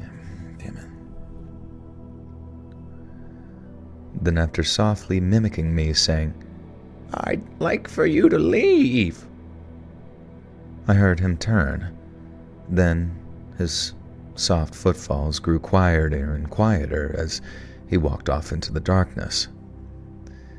I think I breathed the biggest sigh of relief of my whole entire life as I heard his footsteps fade into silence. And I think if it hadn't been for that guy Alan telling me that old Ben was harmless, I think I might have been scared enough to just open fire on him. But something kept that thought from my mind and meant all I did was issue a verbal warning and... Wait, what? But something kept that thought from my mind and meant all I did was issue a verbal warning when I was so scared I think a warning shot might have been more fitting. I feel like this... Why does the sentence sound backwards?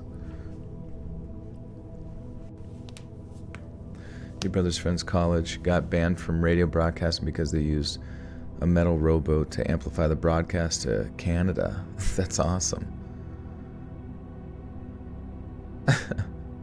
Isn't it funny, like there's all these like stipulations on how you transmit signals and stuff, like what a weird fucking thing. God forbid somebody in Canada hears about your shit without the censors getting to it first.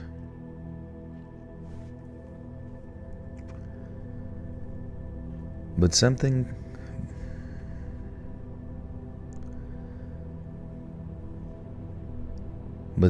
kept that thought from my mind and meant all I did was issue a verbal warning. When I was so scared, I think a warning shot might have been more fitting.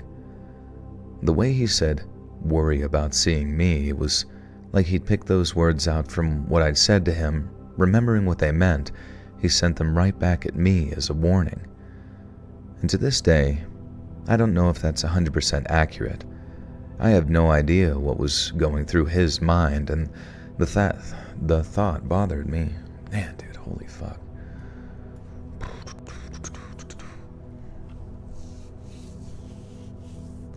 I wish they would bring back like the NFL Blitz games. And then I remember I played the shit out of the NHL Hits games on the Xbox. I remember when Xbox first came out, I always felt like I had some sort of console system that was like above and beyond all the other ones just because it had, you know, just a little bit more processing power or some shit, you know what I mean? And I don't know, I just loved getting games on there because I felt like it just was like had a slight edge to it. It's insane how I used to have all those games on deck, like sitting on the shelves ready to play. Knew where each game was placed like a library, and now I don't remember so many games. Yeah. I think the worst fucking thing about gaming is that I remember back in the day, you know, from the N64 days to PlayStation 2 to Xbox to, you know, all of those, that generation going up to Xbox 360, the speed at which like new games would come out, it was like I would look at like a release calendar and like plan my entire year around like video game release dates and like be pissed at times when I would have to wait like months between like my next favorite game. You know what I mean? And now it's like, you know, time goes by a lot faster now that I'm older, but at the same time it still feels like I'm waiting for any fucking game to come out. Like, please, a new game come out, for God's sakes, you know? And it actually pisses me off that we've reached a point in these like live service style battle pass bullshit games that there's just like hardly next to nothing that ever fucking comes out because people just play Fortnite until they're dead, you know, play fucking Apex Leggings and Overwatch and all, you know what I mean? It's just like there's never like an ongoing challenger, I guess, because in people's minds they're like, we need to capture a large percent of the audience and maintain and milk them for skins and loot boxes or whatever the fuck for 200 years, and therefore it just never motivates anybody to like make anything new. Obviously you have like Marvel Rivals and shit like that and various other, but it just feels like very rare anymore to come across one. Did you have a Game Informer subscription or whatever? I had Xbox Magazine, I remember, like throughout most of actually like middle school, high school. I remember like one time I like got one, opened it up, and then I think I like got the free trial, but then they like kept sending. How old am I? I'm 34. It's taking a long time for Elder Scrolls 6 to come out. Yeah, and honestly, I've arrived at this position that if they're not doing a new game engine that completely iterates on, you know, not just iterates, but like completely revamps all of the old shit from like Elder Scrolls, from the previous Elder Scrolls games, I think I'm just done with Bethesda completely, because their previous, like more recent launches have been just kind of like embarrassing. I actually expected like a major graphical update from Skyrim going into Fallout 4. I genuinely thought that like Fallout 4 was going to be like that jump, you know, kind of like between Red Dead 1 and Red Dead 2. But I don't know. I don't think you're going to get that.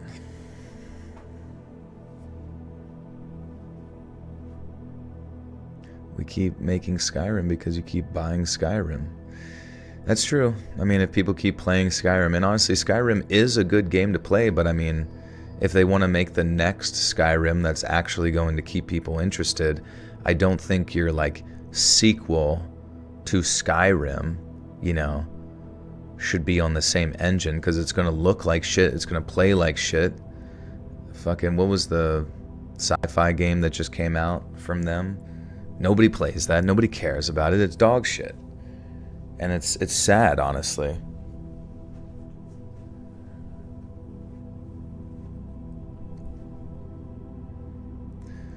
I think I heard a female version of Chills. That's funny. I'd love to hear that person. Starfield, yeah. I mean, I don't know. IDK.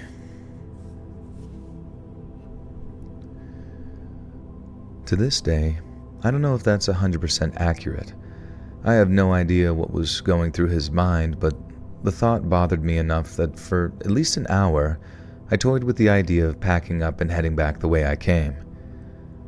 The only thing that stopped me were the exhaustion, and knowing that I had my pistol with me so that if Ben decided to make me the first person he ever tried hurting, he wouldn't do so without catching me. Oh my God. The only things that stopped me were the exhaustion, and knowing that I had my pistol with me so that if Ben decided to make me the first person he ever tried hurting, he wouldn't do so without catching some hurt of his own. I can't remember falling asleep, but I do remember waking up to the sound of tree branches rattling outside my tent. Something was climbing a nearby tree, that much was clear to my half-asleep brain as it booted up. The only question was it old Ben? And if not, what was it? I sat up, gun in hand, and just listened for a minute or so as whatever it was scrambled higher and higher until it sounded like the noise was coming from right above me. There was a little more rustling and creaking as whatever it was kept moving through the trees above me, and then it stopped. I had a pretty good idea that it wasn't a bear. Bears make bear noises, and you hear their claws scratching against the bark when they climb trees. Heck, it was my first time in the woods, and I knew enough to know that. No, I knew who it was. It was old Ben. And from the way he was moving, he was trying not to wake me. I was scared. Very scared, but unlike the first two encounters, I was actually kind of mad during that third one, so I decided to give him another warning. I told him, "Ben, you come near this entrance to my tent, I will shoot you." And there was a pause, and as you can expect, he whispered back, "Come near." And I felt that flush of anger again, that made a point of unloading and reloading my pistol, pulling back the slide with a very satisfying loud ch-chunk, as if to illustrate that I was serious. I wanted to leave, I really did. But the idea of packing up all my stuff while Ben was perched above me in a tree, well, let's just say that meant that the most attractive option was staying put with my pistol at the ready. And Ben stayed quiet above me for a few minutes, to the point that I wouldn't even have known that he was there if I hadn't heard him climbing that tree. And so, against my better judgment, I decided to lay back down and see if I could rest my eyes. I knew for a fact that if he so much as scratched up there, I'd hear it and it'd put me on edge. So I leaned back down and rested my head on my little pillow that I'd made out of my pack and felt myself become trapped in this limbo between simultaneously needing to sleep but not being able to. Every time I even got close to thinking I might be able to pass out, a little voice in my head would say, "He's still above you, up in that tree, and he's waiting for you to fall asleep." I immediately opened my eyes very wide, blinked them a few times, and take a deep breath and grip my gun a little tighter. And it went on like that for hours, and thankfully, very little else happened that night. Old Ben stayed up in that tree, I think, keeping quiet for the most part, and then he kinda slinked off just before dawn as quietly as he'd arrived.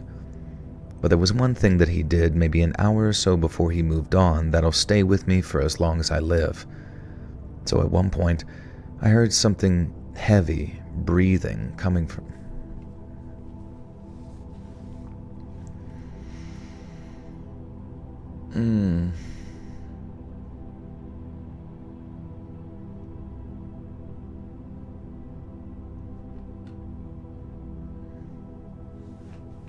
What microphone? Yeah, this is, you're hearing me through a TLM Neumann TLM 103.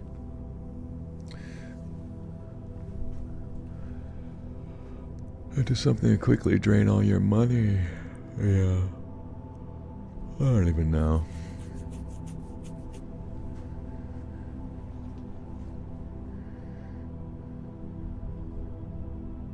My name is Michael Raffone. At one point, I heard something like heavy breathing coming from above me, so I was thinking, oh God, what is he about to do? I thought Ben might have been whispering something at first, but then as he got a little louder, I caught just a hint of melody to his voice and realized this freak was singing. I couldn't make out 90% of what he was saying, but there was one part, I'm guessing the chorus.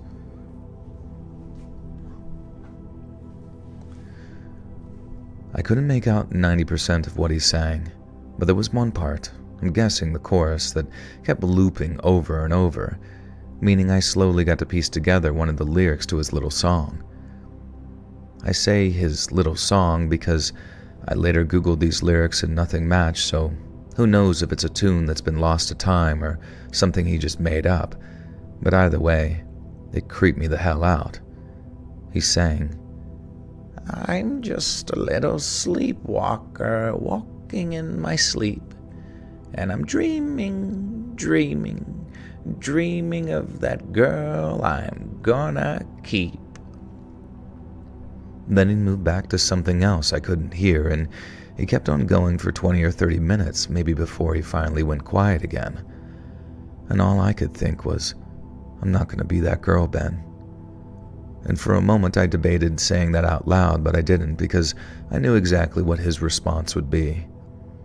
He'd say, "Be that girl," pluck out my own words and use them against me, and I knew it'd make my skin crawl if he did, so I just kept my mouth shut. After old Ben climbed out of his tree and crept off into what little remained of that darkness, I waited until the blue light of dawn started to creep into the forest before unzipping my tent and peeking outside. I wanted to be 110% sure that that guy was gone, and he wasn't just watching from a distance and waiting for me to let my guard down. No, it sounded weird.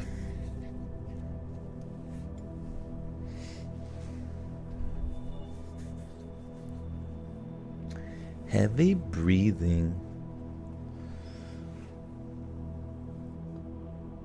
Oh man. This is creepy though. I wanted to be 110% sure that he was gone. Yeah, Ben's just a chill guy with a radical vibe. Radical. Having an issue with me, Mike, and maybe you could help me out. Sure, what's up? I wanted to be 110% sure that he was gone. That he wasn't just watching from a distance and waiting for me to let my guard down. I kept my gun handy as I dismantled my tent and packed all my stuff away, checking over my shoulder and scanning my surroundings maybe every 30 seconds or so. Every time I'd focus on my task for a little too long, that little voice would pop into my head again. He's behind you. He's creeping up behind you. He's going to get you. And the thought would crawl back through my mind, then I'd spin my head around and breathe a huge sigh of relief when I saw that I was still alone. And that carried on until everything was packed away. Then, unlike the first couple of days, I walked away from Sugarloaf Mountain with my gun openly in my hand. I didn't give a good...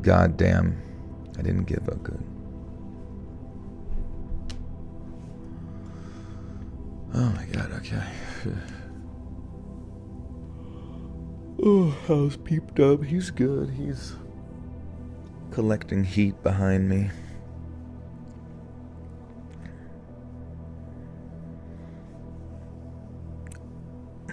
What'd you guys think of the story? Creepy?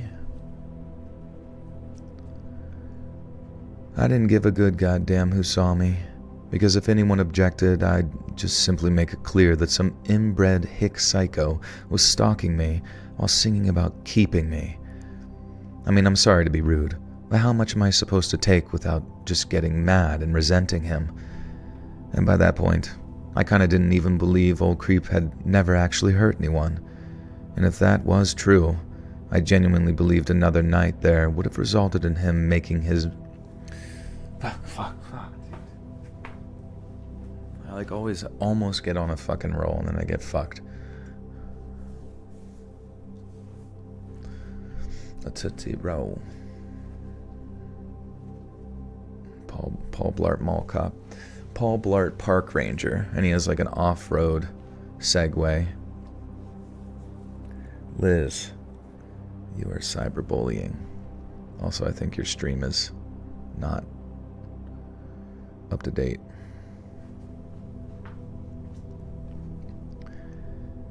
By that point, I kind of didn't believe old creep had never hurt anyone, and if that was true, I genuinely believed another night there would have resulted in him making me his first victim. The hike back towards where my car was parked involved 2 more nights in the woods, but as soon as Lake Isabella Town came into view, I realized that I had absolutely no desire to risk camping out in the woods when I had some perfectly good motels right there.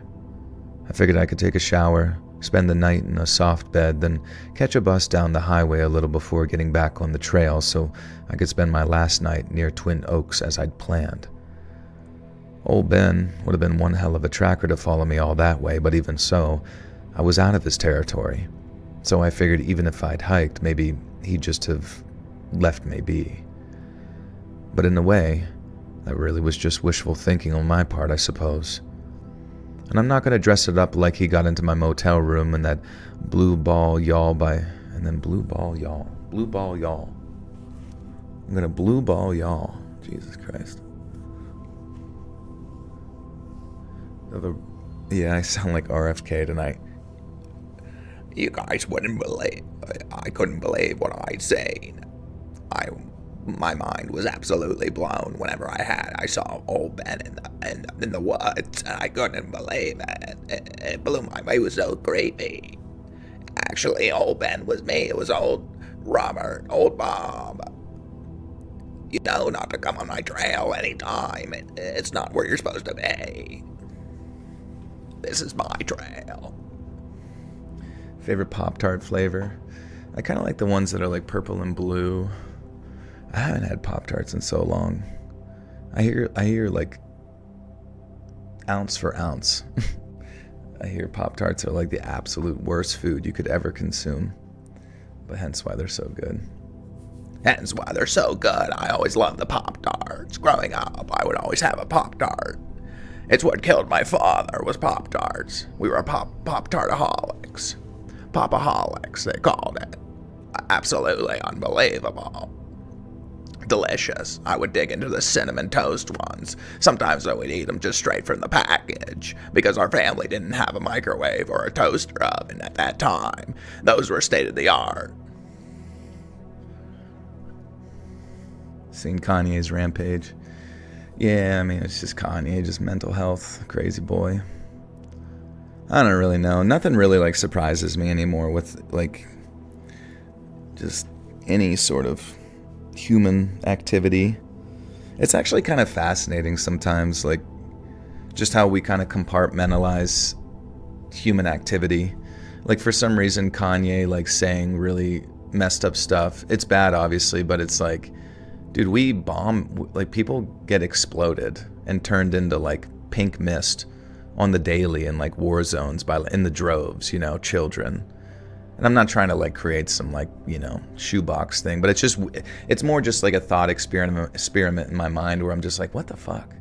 We care, like in our culture, in American culture, and probably other cultures like the UK and wherever the fuck else, like we care so much more about words than we actually do about the actions of other people. Like we'll hear about like daily stabbings or daily shooting, you know what I mean? Like we'll care more about somebody's like Twitter tirade. I don't know. It's just fascinating what kind of like carries the same weight in our mind. A lithium prescription. Honestly, I feel like it's the fucking pills that probably made him go nuts in the first place.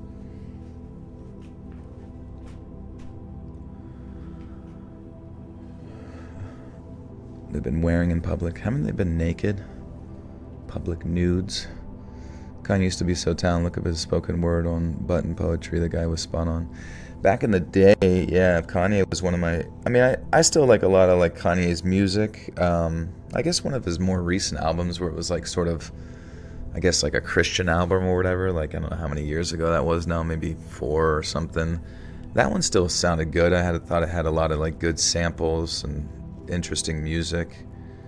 I mean, whenever he's like primarily lucid, he still like makes like solid stuff.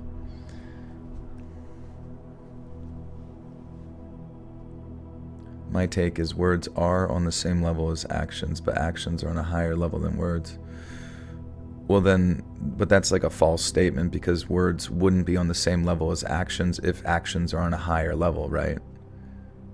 It's like because you're saying the actions are on a higher level, but then you're also saying words are on the same, but they're not. So it's like a double negative in a weird way. It's a double negative. You're not saying it right. It's incorrect. Hate that this norm to worry about some opinion of a random person, then crap that is happening. Yeah, that's true. I mean, it's strange, yeah, just like opinions. Like, who even cares about it? Like, you could listen to a homeless person say they're fucking, that they like to eat poop or something, or that they hate, you know, Germans. They hate Polish people, or I don't know. They say something on the fucking train. It's like, you don't really care or pay attention. Like, who gives a shit? Why do you care so much about what a celebrity fucking says? My psychiatrist put me on antipsychotics once and I almost offed myself. Yeah, I'm not a big, I hate psych meds. I mean, I never took them, but like, I just, any patient I ever had would have like this, like, they would like open their eyes and just like turn their head at you like they were doing like the Kubrick stare, you know what I mean? And they're like, what did you say? You know, kind of like fucking, what was that Stanley Kubrick movie where they went to like war? And he's like, this is my rifle. She is mine. There are many like her, but she is mine. Like, that's like the fucking face they make. And I'm just like, Jesus, dude, what is going on?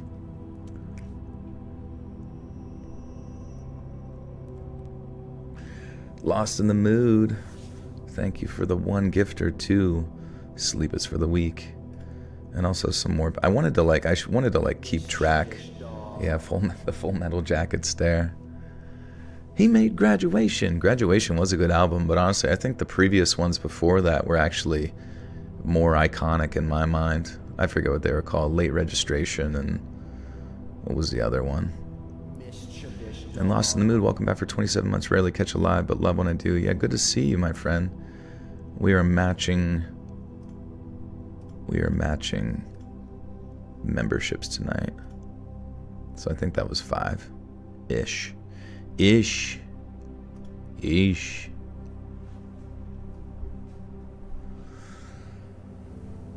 I'll be honest, my life 200% improved when I started taking mental health meds. Oh, interesting. Yeah, I mean, I guess if it works, it works. What did you end up taking, and how long you been taking them? I just get nervous because it seems like a lot of like psychiatrists are just like so willy-nilly with it. They're like, okay, you're not feeling very good, yes, we are going to get you on 200,000 milligram of Wellbutrin, and then we are going to get you on some of the lithium, PRN. What's PRN? Oh, it's lithium, like basically whenever you need it and you feel like you're having an episode, and then we are going to do a lobotomy through your brain. We are going to go up through your nose with a little ice pick, and you will be like Leonardo DiCaprio in that movie where he's on the island trying to be a fake detective, but he's not a detective at all. He's actually just an inmate. Do you remember the one? I don't think I saw that one. Well, that's probably why you don't realize that you are crazy and you need all the medication in the world so I can get paid.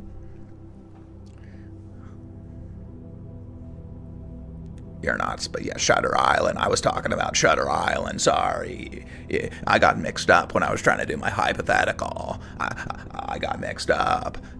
Wait. Give me a second. Have I taken any medication? Not psych medication or anything like that. And yeah, honestly, my whole life I've pretty much avoided. I mean, I take a lot of like, I guess, supplements, like the natural supplements, obviously, like I take creatine, caffeine, protein, just opiates, yeah, just heroin and meth. I try to keep it simple. Have I seen the movie Split? Yes, I did. That was actually good. During these lives, I clean up my mom, who is bedbound. I have to change her external catheter in ostomy bags and feed her, but listening to Joel and chat, you help so much. Oh, I appreciate that. Pop-Tarts or chocolate bars? Yeah, those are equally yummy. But honestly, I feel like I'd go for a chocolate bar over a Pop-Tart. Pop-Tarts, honestly, I guess if it's a nice gooey, fresh out the warming device, since my family didn't have one, I feel like I would go with a chocolate bar probably, because sometimes Pop-Tarts are kind of dry and gross.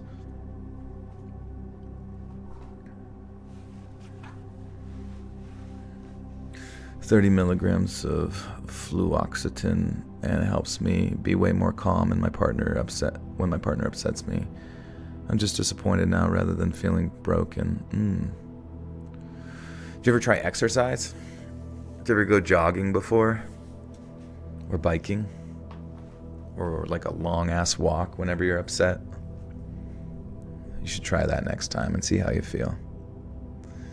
I got diagnosed with panic disorder and have been scared of meds, so I got my hormones tested, and turns out I have hella low iron. Turns out panic is a known symptom, but they never would have checked. Interesting. So how have you been correcting your low iron? Do you just like take supplements, or do you try to like eat a bunch of red meat and leafy green vegetables or something like that? YouTube or Patreon? Probably Patreon, just because it also has the $1 early access that's included with the $5 bonus content, so you kind of get both. The only thing is the YouTube version is a little bit edited better because I can like throw music into it, so like the Patreon version doesn't have music, sadly. What's my favorite holiday? Definitely probably Thanksgiving, just because it's like eat food and chill with family. You don't have to worry about buying anybody any bullshit. You took trazodone for sleep and anxiety years ago, and I was bullied a lot and really got to me hard. Yeah, I heard some not so great things about like extended use of like trazodone, because was it really hard to like sleep after you got off it? I have CPTSD and take lorazepam, but therapy is helping more than drugs. Yeah, lorazepam's Ativan, right? So my friend didn't even realize, since it's a benzodiazepine or whatever, like my friend, I've talked about this before, but he just like took it casually for like sleep and anxiety, and he ended up getting some pretty serious withdrawals from it, and he's recently like now just getting off of it and not having, but he said like he started panic attacks from taking that medication because his body was going through such severe withdrawal with even like minimal, prescriptions. So you love lorazepam. It's Xanax. I don't think Xanax and lorazepam are the same thing, right? I mean, they're part of the same family of benzos, but lorazepam.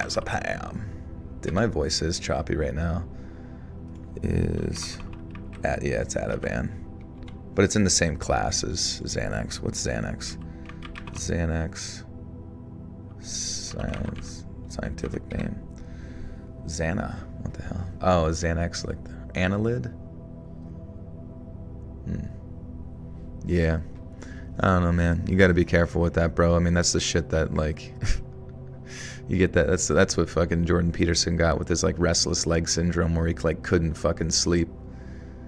And he had to go to, like, Siberia to be put into a fucking month-long coma just to just to go through with the withdrawals from it, because the withdrawals can kill you and drive you insane as well. Name a number of your favorite YouTubers. A number of them. A whole number.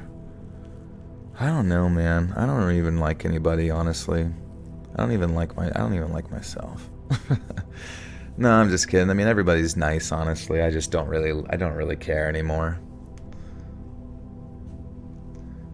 One of my, like, guilty pleasures sometimes is I'll watch, like, if I watch a movie and then, like, Red Letter Media reviews the movie, I like to listen to the reviews just to, like, hopefully they hate on it and make me feel justified in my hate of the movie.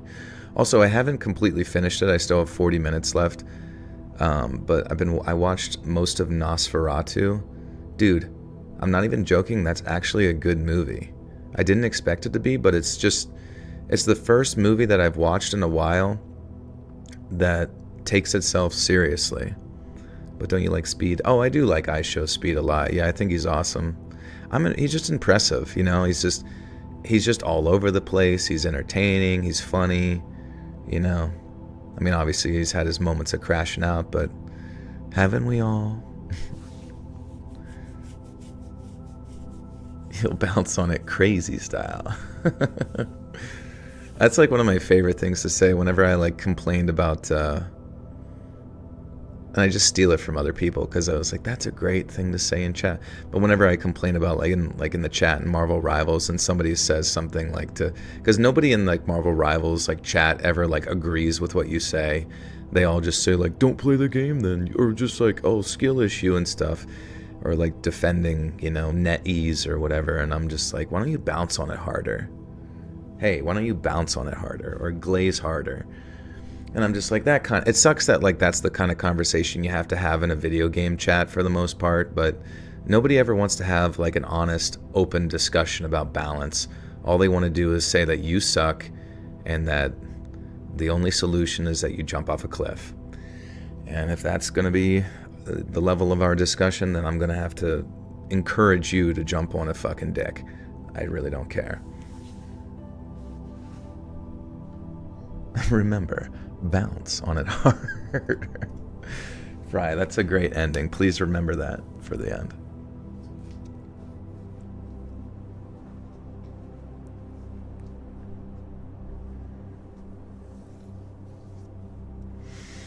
Faster, harder, stronger.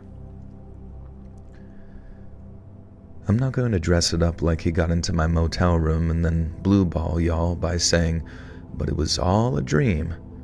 But I did dream about him later, or rather, more of a nightmare, I guess.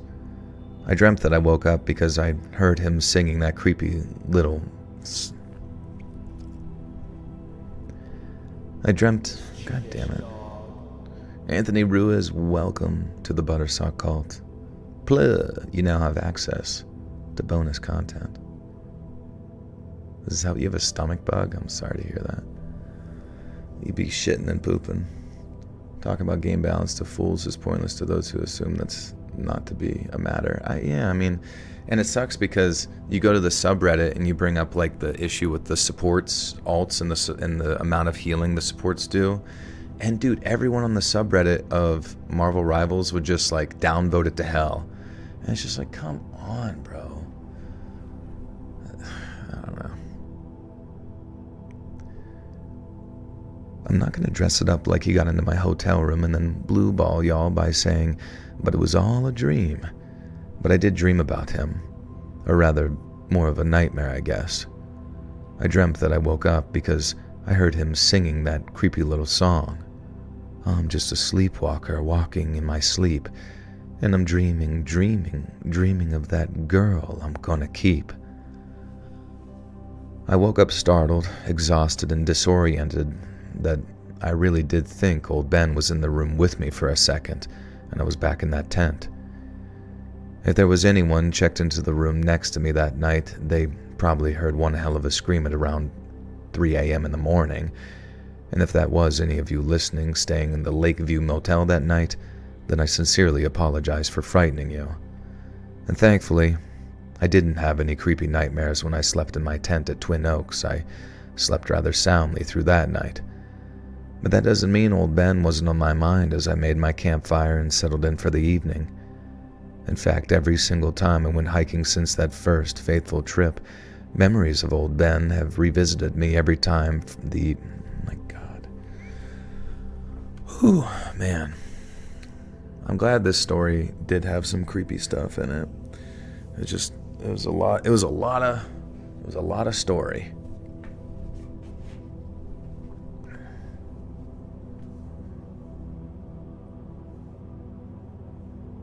I used to read Word Up magazine.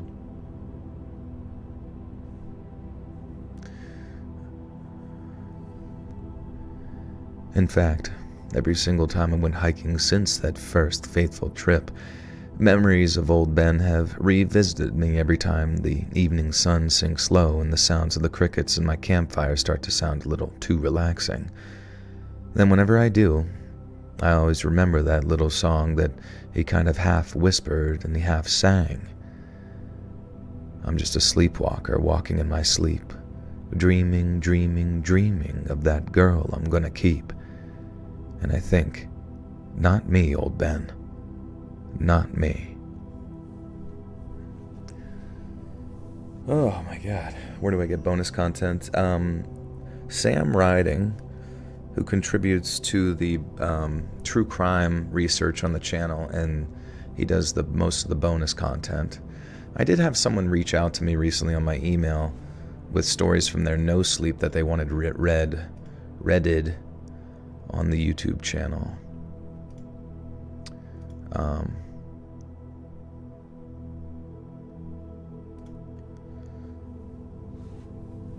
Oh, nice. Been wanting to come in the weekend. In the meantime, though, we've accepted a story in the submissions this week that would be an absolute perfect fit for you, and could potentially even be slightly tweaked with the author's consent so that you'd be performing as the YouTuber Let's Read, which I think could be a fun twist to introduce you as a cast member. Either way, we'll see what works out, but there's definitely a lot of fun opportunities on the table. Just wanted to drop the notes so you know things are still moving forward. Cool. Guys, good news. Just got an email. The No Sleep podcast is going to have me on as a contributor and a contributing narrator and or character person. So you heard it here first. We're going to be on the No Sleep podcast.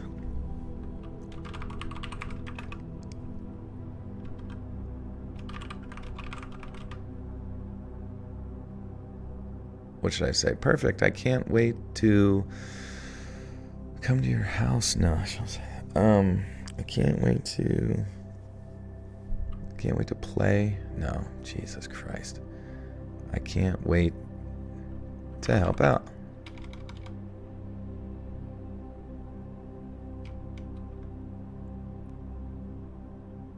I can't wait. Probably not even I can't wait. Perfect. I look forward to it. And feel free to keep me posted. Thanks. Joel. Send. Oh shit, I sent a dick pic. Fuck, man. Over email too. God, can you imagine getting a dick pic over email? That'd be the funniest way to get one. It's like loading in dial-up. What does No Sleep podcast talk about? It's like basically like really high quality like audio drama,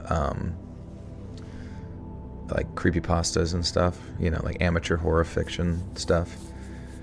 They do a really good job, and you should definitely go check them out.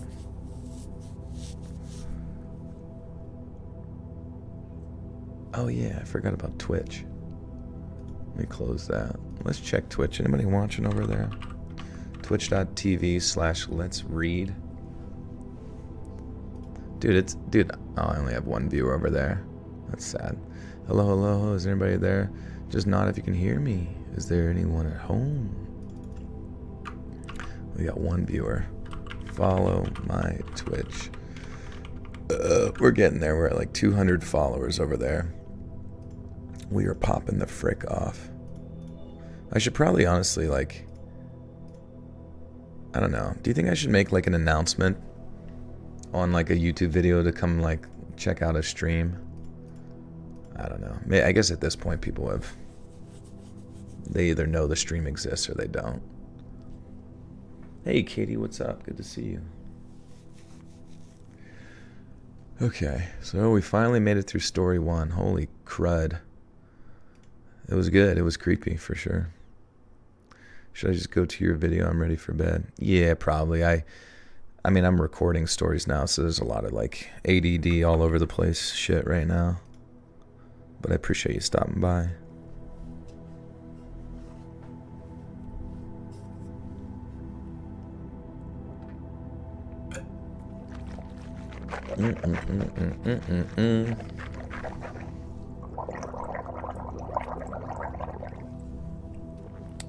Okay. A little reset on the throat. On the throat goat.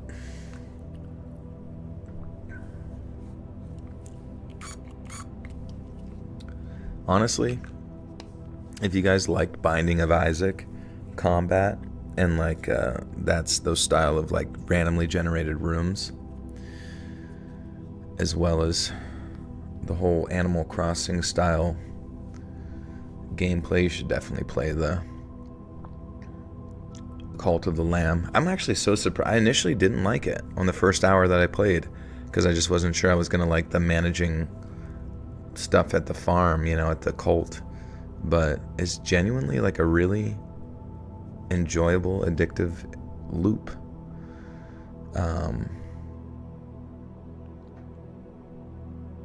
I remember having a porn video sent to me from a friend through email, AIM or something in like 2003, and it took hours to come through. That's funny.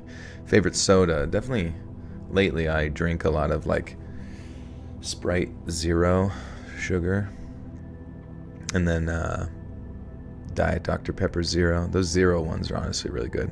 Haven't played Don't Starve Together. I hear it's great. I hear some people say it's their favorite game of all time, but yeah, I think there's a lot of crossover there for sure. But I have not given that a whirl and probably will after this maybe.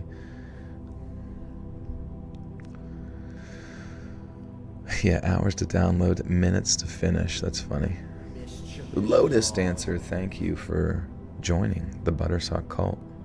You now have access to bonus content. You have like 1,200 hours. Oh, what kind of game is it? Like, what do you do in it?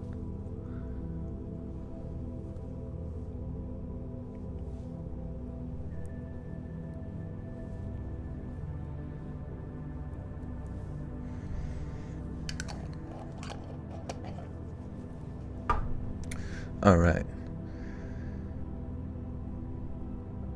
What I'm about to tell you is the single most traumatic event of mine and my ex-girlfriend's life. I'm writing this of my own volition, but I've had to seek permission from her in order to actually send this over with the intention of it being on broadcast. Her number one condition was that I tell the absolute truth about what happened and that whoever I send it over to is respectful in their reading of it. And that being said, I would really appreciate it. That being said, I would really appreciate it if you abided by her wishes. It would save me a heck of a lot of trouble if you did. And so with all of that out of the way, I guess it's on with the story. So in 2011, me and Holly, my then ex... God damn it. So in 2011, me and Holly, my then girlfriend, not her real name, decided to head out on a day's hiking in Northern California's Sead Valley. Is it Sierra Valley and they fucked up the spelling, or is that a place? Sead Valley.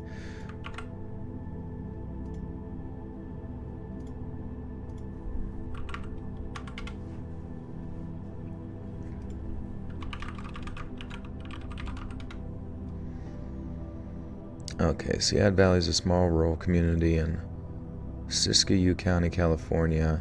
PCT Trail. Shit, anybody know how to say this? What are my feelings on Gordon Ramsay? I like Gordon Ramsay, but I do think that he's also just kind of like, if ever there was a pretentious fucking Brit, it's fucking Gordon Ramsay. Just so far, like, dude, you don't need to be so far up your ass about making a fucking omelet. Like, seriously, grow up. You know what I mean? Like, I'm sure it's delicious, and you deserve every penny that you have, but please, like, do not belittle people's intelligence for not fucking properly flipping a fucking pancake. Like, I just do not give a shit. Yeah, I know, it's eggs, bro. It's eggs. Fucking donkey. Yeah, fucking donkey on idiot sandwich. Oh my god. And my one friend said he watched a show where he would like rate hotels or like breakfast, bed and breakfast or something he would stay in. And they said almost in every episode they would have to show a behind the back shot of him getting dressed. But for him to get dressed, he would have to get naked. So for some reason, he said on that show, he saw Gordon Ramsay's ass way more, like naked bare ass, like way more times than you would ever anticipate to see on a Gordon Ramsay show. Granted, it's him, so you know, if ever that you were to see an ass, it would be his ass. But why you're staring at his buttocks, is beyond me. What show is this? I don't know, like some show where he like rated bed and breakfasts or like hotels or motel. I don't even fucking know. Gordon Ram's ass. He Gordon rammed it up my ass. Where's the lamb sauce? You fucking donkey. You have any idea what you fucking done? You just overcooked my fucking Fruit Loops. You put way too much milk in there. You let it sit out for far too long. And now they're soggy. They're fucking soggy! Fucking soggy Fruit Loops. This Pop-Tart is fucking bad. This Pop-Tart is raw. The Pop-Tart is raw. Hotel Hell, that's right, yeah. If you want to jerk off to Gordon Ramsay's ass, please go watch every episode of Hotel Hell right now. It's true. Nobody wants a soggy Fruit Loop.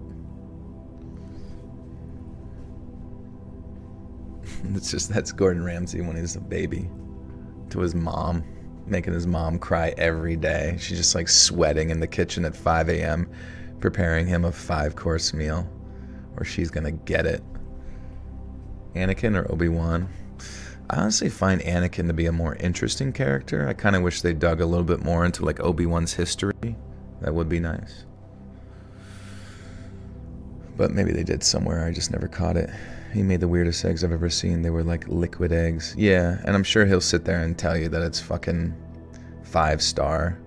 It's like, Gordon, those are fucking scrambled with goo on it. He's like, and the coup de grace. Don't forget the coup de grace. Ketchup.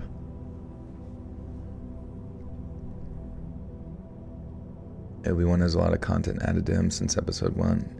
Yeah, where do you find more about Obi-Wan? I guess there was like a TV show on Disney Plus. What was that one meme I saw? It was like just the guy staring into the camera. He's like, I lied. I don't have Disney Plus. Now take off your socks. Ever seen the lamp sauce? I don't think so. 5-star eggs, yeah. Salt, pepper, and I used my patented Gordon Ramsay non-stick iron cast pan with pasteurized raw farm-raised beef tallow. I don't want it unless it's beef tallow. I would give Gordon my 5-gram crackers and milk with peanut butter and tell him to like, he would love it, dude. He probably never had that in his life.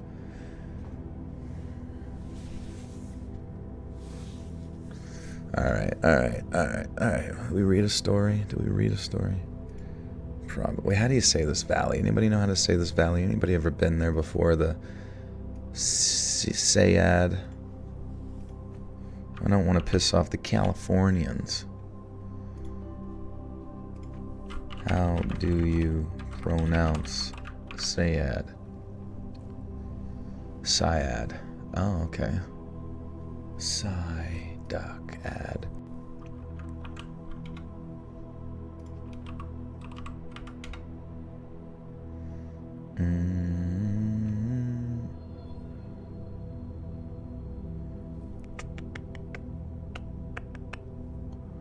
You rock, bro. Thank you, Robert. Good to see you.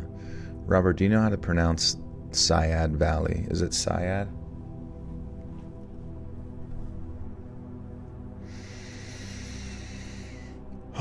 And milk. Okay. Damn.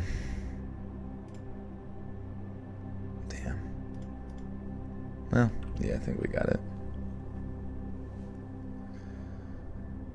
In 2011, me and Holly, my then girlfriend, not her real name, decided to head out on a day's hike, right?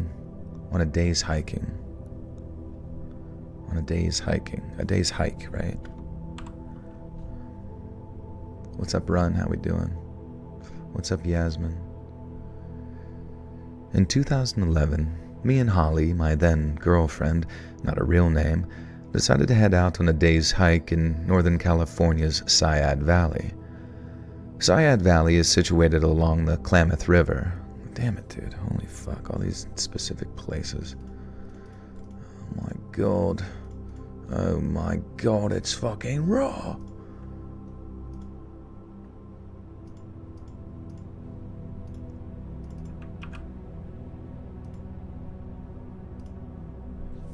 Klamath, alright. Holy crap.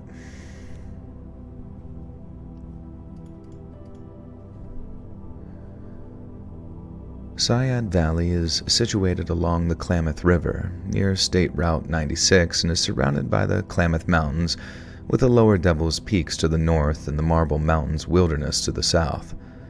The valley is home to a few hundred people at the most, with homes and cabins spread along the many creeks and roads, some of which are only accessible by dirt tracks which wind for many miles off the main roads. Another thing about Sayad Valley, and something I kind of wish that I knew before we visited, is that it was home to something called the Free State of Jefferson movement. From what I can recall, the movement started when local settlers found a bunch of gold and then wanted to form their own state outside of California and Oregon, so that they didn't have to pay taxes on it. I suppose that all sounds innocent enough at first. I mean, this country was founded on no taxation without representation. But then after the Civil War, the valley became home to all kinds of folks fixated on rebellion and anarchy, and not the innocent teenage kind. Although those first fugitive Confederates and other secessionists. We're getting a fucking history lesson here, boys. Gordon Ramsay once visited a famous local restaurant in a tiny upper Michigan town I lived in and ordered a tuna melt. They used canned tuna and were shitting themselves, but he liked it just fine. That's awesome. He's like, this is delicious. This is absolutely perfect. I have to convince most of these people that I'm not a soulless demon, so I'll say I like it.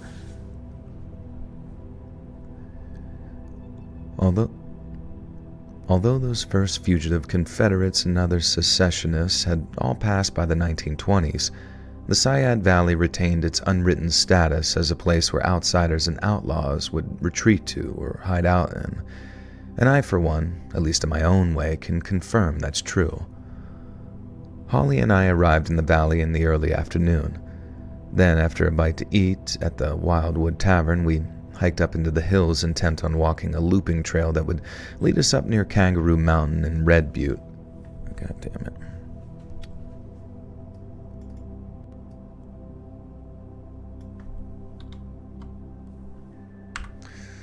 Red Butte, right? Right, mate. Proud of you. Thanks, Dad.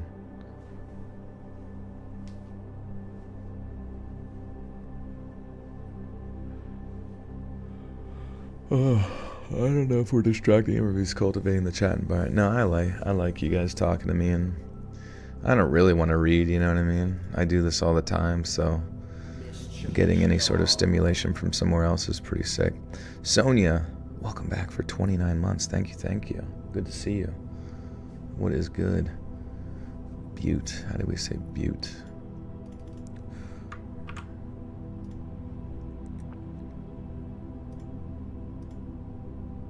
Butte, okay.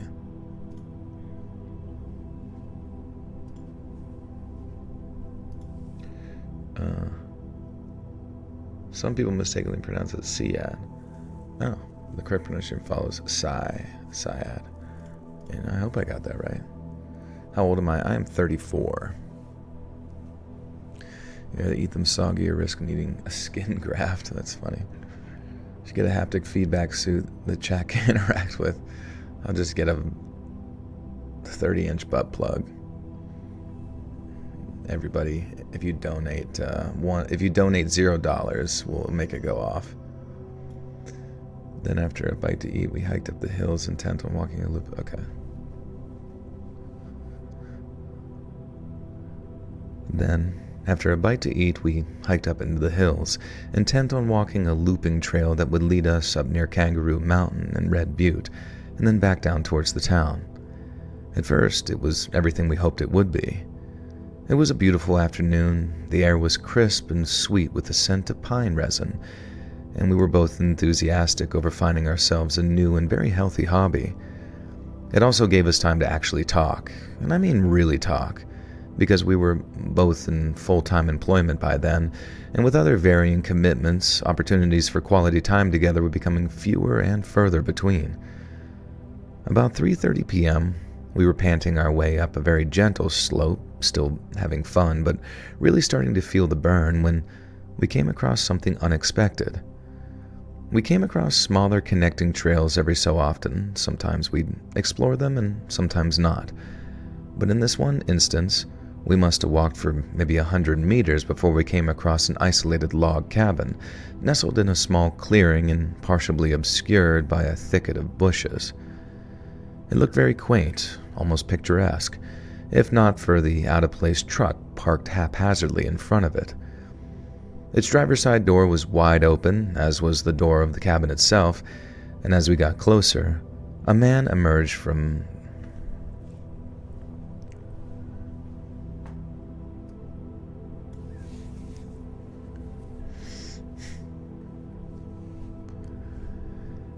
Its driver's side door was wide open, as was the door of the cabin itself, and as we got closer, a man emerged from inside, walking at quite a very brisk pace. He seemed to be an average build, late 30s at the most, and when we...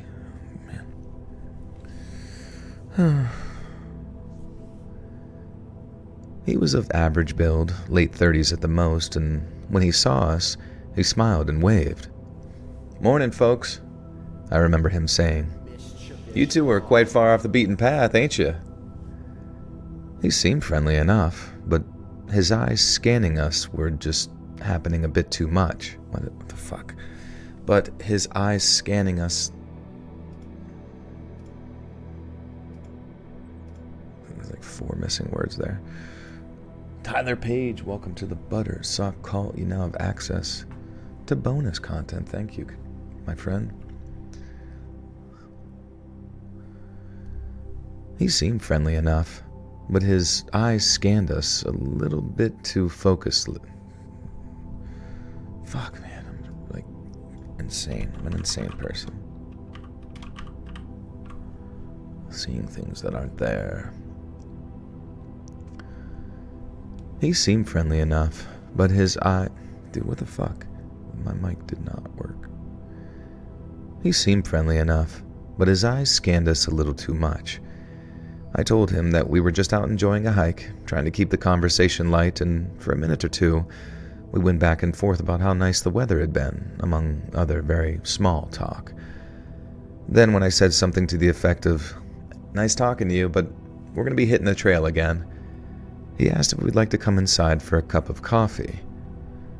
We very politely declined, saying how we were trying to stick to a schedule, so We wouldn't have to drive back home at night. But the man wouldn't hear that. He walked down to the cabin's dirt path towards us, saying something like, "Ah, come on now. No trouble at all. Not every day you get to meet someone out here, and you two look like you could do..." Oh my god, fucking Christ. I don't know why. I don't know why I'm just like so mentally exhausted from reading like... How long's the next story too? Dude, what the fuck? The next one's like 8. Alright, we're gonna have to stop after this one. God fucking damn it. Why do these... What the hell? How is that so long? I guess it... That's crazy. It's actually insane. Damn. Like, actually, damn.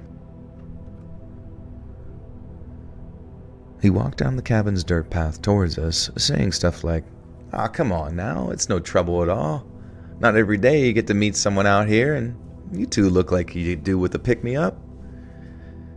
Again, we declined, but he became insistent, and instead of feeling welcoming, his insistence suddenly felt almost desperate, and as his tone shifted, so did the atmosphere.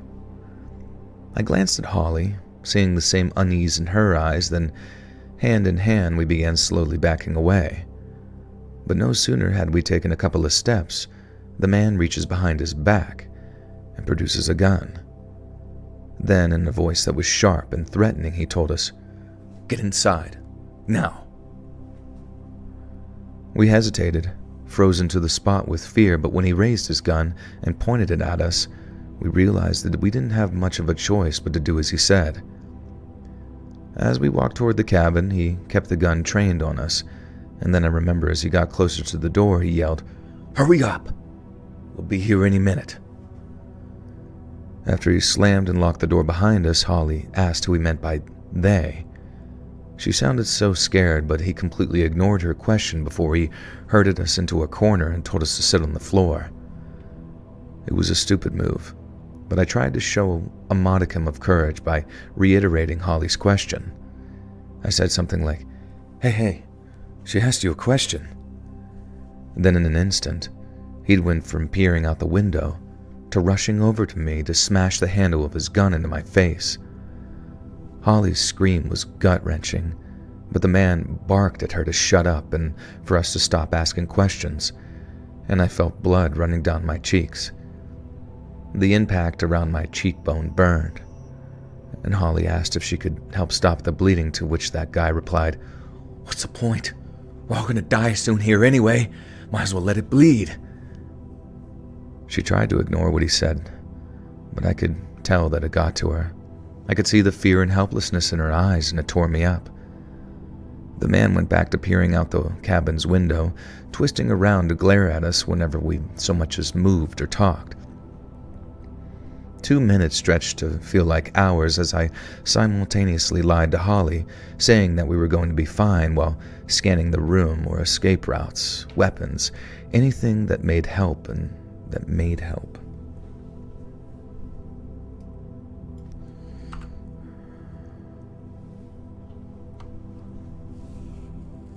I know I did talk about video games too long. It's just hard not to. I guess, I don't know. This one definitely goes over my typical word count for sure. Yeah, this is the 2003 porno the guy downloaded. That's really funny. This is it. It's finally done. The period in time it took me to read it is the period of time it took to download. Just for streaming. Yeah, I have to bounce on this story.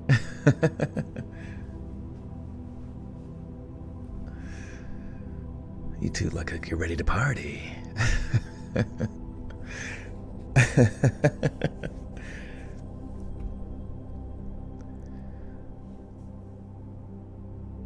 The man went back to peering out the cabin's window, twisting around to glare at us whenever we so much as moved or talked.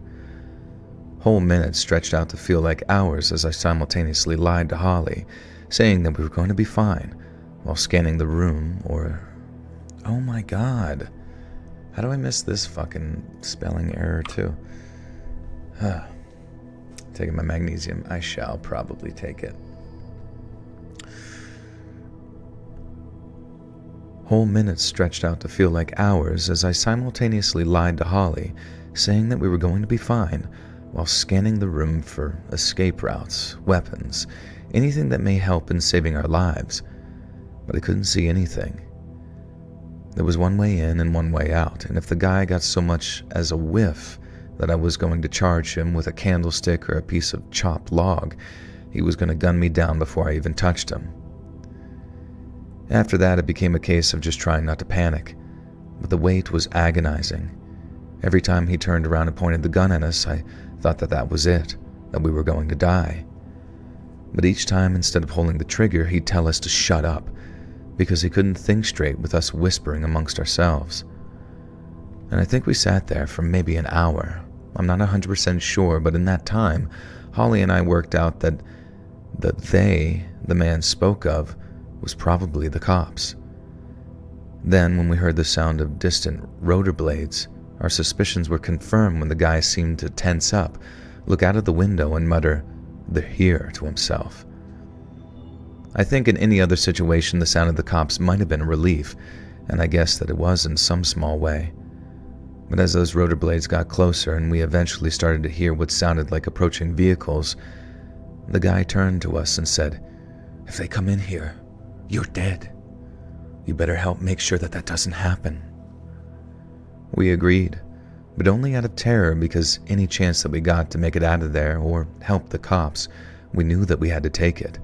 Our very lives depended on it.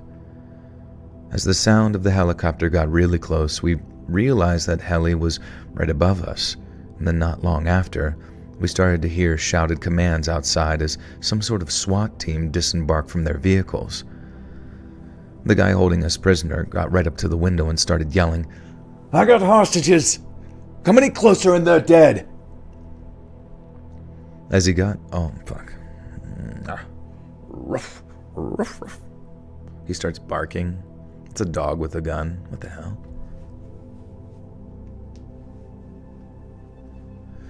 Deaf Puppies is a comedy club and restaurant owned by the Deaf Puppies Comedy Group. That's fun.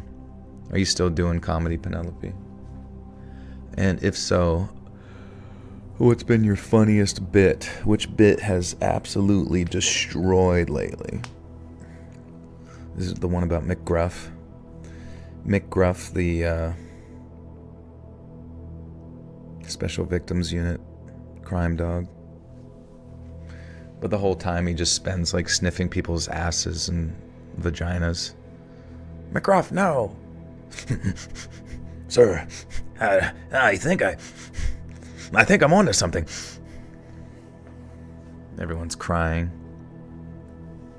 He starts barking at their vagina. It's there, sir, it's there. It's in there.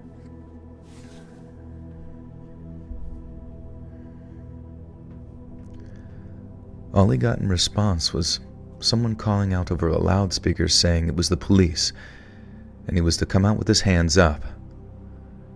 The man walked over. Oh, God, my voice is so fucked. I don't even know why.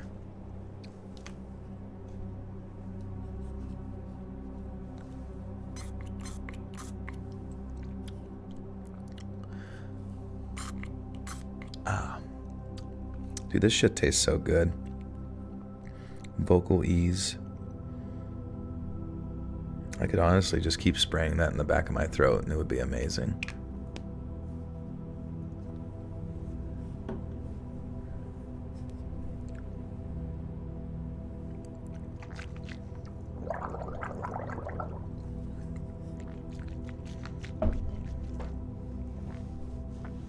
He told a heckler he needed to be turned into a purse, even a lampshade, if he didn't shut up. That's funny.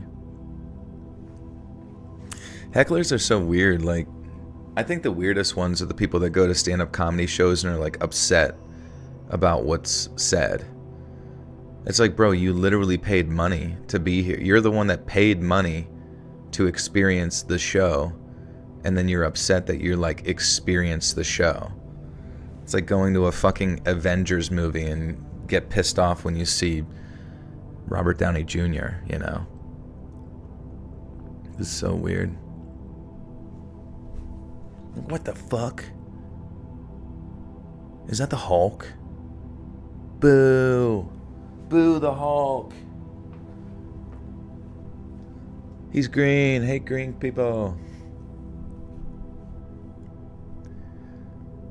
All he got in response was someone calling out over a loudspeaker, saying it was the police and he was to come out with his hands up. The man walked over to us, grabbed Holly, then dragged her towards the window while screaming, "Show your face! Show your face! I want them to see it when I blow it off!" She screamed and cried as he kept the end of the gun jammed in her face, and all I could do was keep telling her, "It's gonna be okay. Everything's gonna be okay, baby." The guy kept yelling out of the window about how he was going to shoot. Holly, and I'm guessing the cops, started to back off, or what, going to shoot Holly. Okay.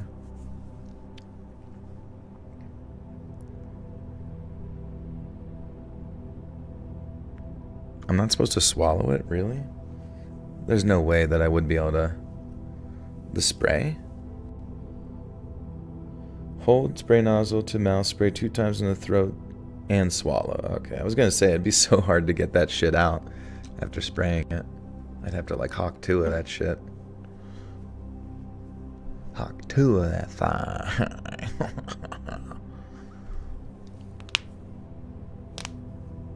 Okay. She screamed and cried as... The guy kept yelling out the window about how he was going to shoot Holly. And I'm guessing the cops started to back off or whatever once they saw her, because he started laughing, yelling stuff like, "That's right. That's what I thought. Back off. Go on, get." He dragged Holly back to the corner that I was in, then backed off quickly with the gun pointed at us. He started yelling something about how we were going to be his human shields of the cops. David, thank you for the 1. Ah, fuck, I can't. I thought it said not to swallow, but it's been years. Oh no, it's all good. It tastes good though. It'd be hard not to. Too tempting.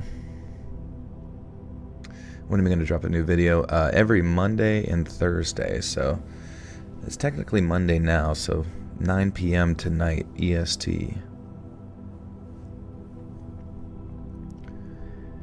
He started yelling something about how we were going to be his human shields if the cops burst in, but then the sound of something going on outside cut him off and he ran to the window again. We obviously couldn't see what was going on outside, but we could see that it made the guy furious.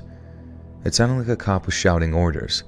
Then the guy aimed his gun at the glass of the window and started firing on the cops outside. He fired until a few of their own bullets smashed into the window frame next to him. Then he retreated, turned the gun on me, and told me to kneel in the center of the room. I know this might sound like the understatement of the century, but I really did not want to comply. He was telling me to kneel, with my hands behind my back like some kind of execution stance, and since I knew that was probably the final step between me and the Almighty, I knew I had to do anything I could to prevent or to delay it. But that was the thing that made me feel sick, that made my legs feel like they were turning to jelly when I tried to stand. There was nothing I could do to prevent it other than outright refuse, in which case I was no use to him anymore and I was a dead man. It was like one of those catch-22s. Best there is that catch-20.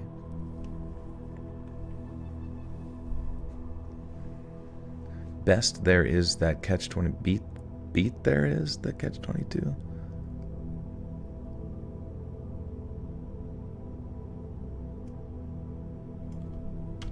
Whatever. David, thank you for the 1 again.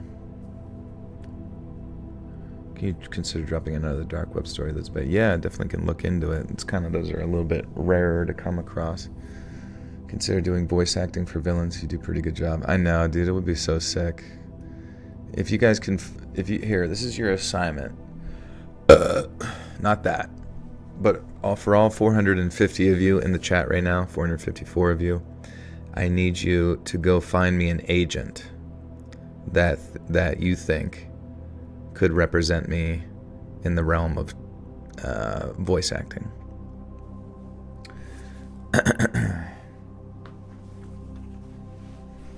Please and thank you. Mixing in American and European potatoes led to the Irish potato famine. America trying to crossbreed their potatoes. The outbreak occurred 3 years prior in the U.S. Interesting.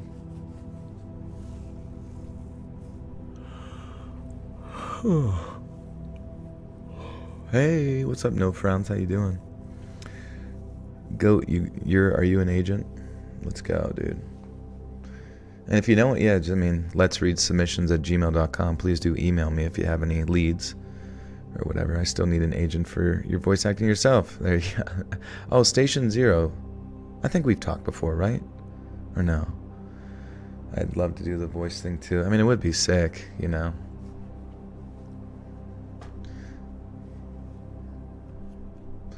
We need people to leave, so it goes to 420. No, don't leave, please.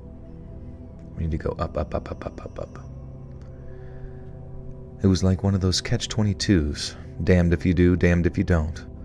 So I did what he asked, told Holly I loved her, and tried to prepare myself for what was to come.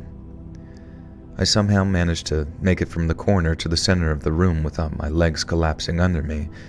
Then after I kneeled, I felt the guy push the end of the gun against the back of my head. He then started to scream at the door of the cabin, "You come in here, I'll kill him, you hear me?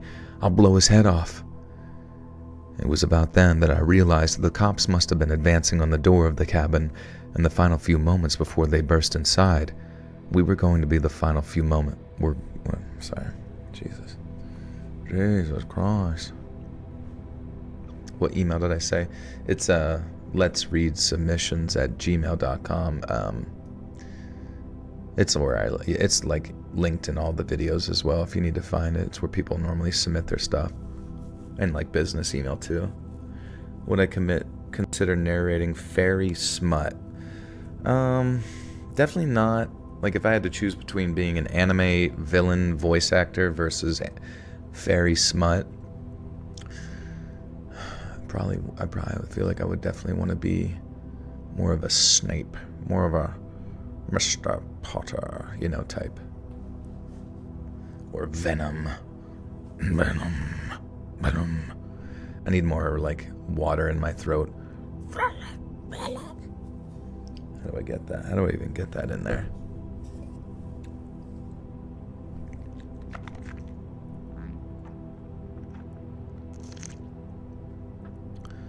Venom. Yeah, that's terrible.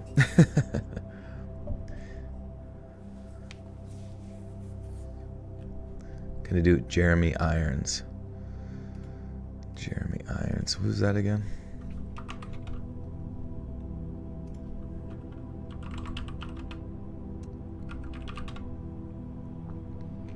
Oh.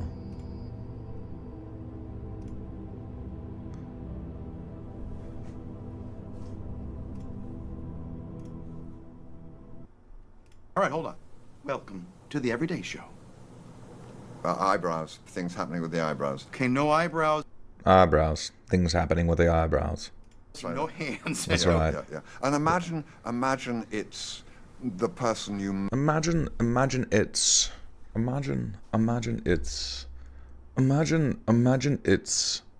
most want to bed. most want to bed. Most want to bed. Imagine it's most want to bed. Okay. All right, there's just that one person you're talking to. Just that one person you're talking to. Just that one person you're talking to. Yeah, he seems pretty cool.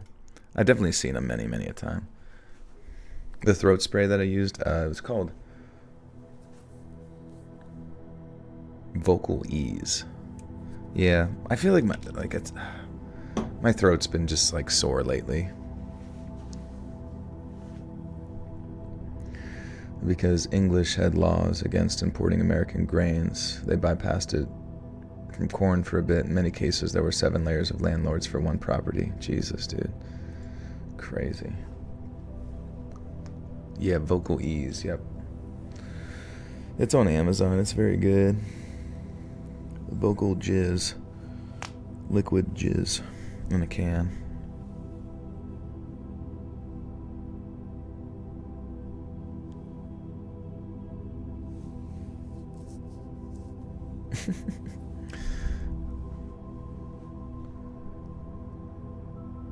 Hey Lauren, well I'm glad you can make it. Talking like Arnold. You'll free my throat. Make me feel better. Absolutely crazy. Unbelievable. It's about then that I realized that the cops, they must have been advancing on the door. It was about then that I realized the cops must have been advancing on the door of the cabin, and the final few moments before they burst inside were going to be the final few moments of my life. It might sound ultra-morbidly weird, but I became hyperfixated on the goal of not pissing my pants in front of Holly before I died. I myself find it bizarre in retrospect, but it's true. I thought something along the lines of, I didn't do anything to save her, so please God at least let me go out with some dignity. I squeezed my eyes shut as the screaming from inside and outside got louder and more intense, grinding my teeth together as the guy pushed the gun harder into the back of my skull. And then suddenly, there was a bang, then another, and I fell forward onto the ground of the cabin, quite certain that I was dead, my ears ringing. But obviously, I wasn't. It took me a minute to realize it.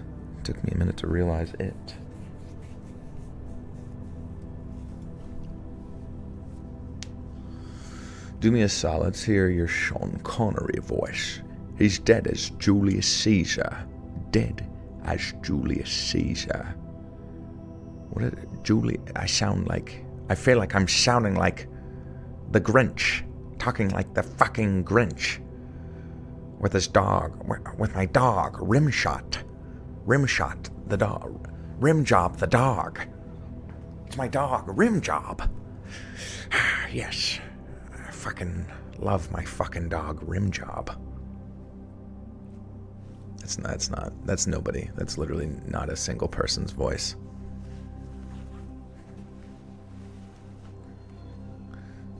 Okay. Chief Wiggum as Bane. See, there you go. At least the voice is unique, right? Tell yourself that every time you go to do an impression. Maybe you don't do the impression 100% right, but hey, at least you made a new, unique voice. Who's a good rim job? Come here, rim job. Let me scratch your chinny chin chin.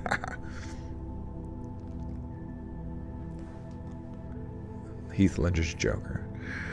You want to know how I got these scars? You want to know how I got these scars? Bat. Oh my god, dude. Oh my god. I'm Willie him. I'm Willie Dadoka. The voice of Goldmember. I love God. What is it? I love. What does he say again? My Faja. Something. What the hell does he say? I'm trying to remember what he even says. My Faja. Doesn't he say something about being horny? No. What does he say? Your Faja. I don't even fucking remember. I love gold. Goldmember was probably my least favorite character out of the Austin Powers realm. The Austin Powers lore. But I do love Austin Powers. Good, baby. Very good. I lost smoking a pancake. Faja. And a smelting accident. Oh my god. But obviously, I wasn't. It just took me a minute to realize it thanks to the debilitating terror I was absolutely in the grip of. And when I finally opened my eyes and looked up, the man was on the floor trying to suck air into his lungs. But thanks to the bullets put there by the SWAT team as they burst in, he was having a really hard time doing so.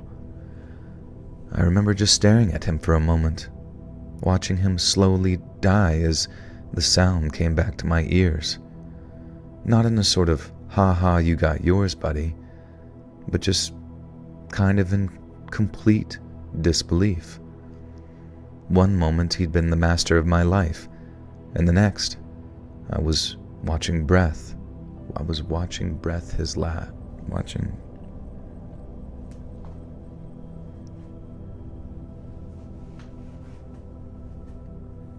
Robert Downey Jr. Pity the fool. What if everybody did a Robert Downey Jr. impression? He did the Tropic Thunder one. That'd be funny. One moment he'd been the master of my life. The next, I was watching Breath. Watching him. I was watching him breathe. I don't even know. Yo, Ollie, what's up, dude? Normally you're the first in here. Now you're last. Just kidding. It's good to see you. Menopause sucks. Is that like a transformer? With a 2, thank you so much. Smoking a pancake. Yeah, Austin Powers definitely was good in the second one. And then it was weird whenever they did like the Master of not the Master of Disguise, but there was another like Mike Myers movie that was kind of like stealing, like taking his own jokes from Austin Powers and inputting it into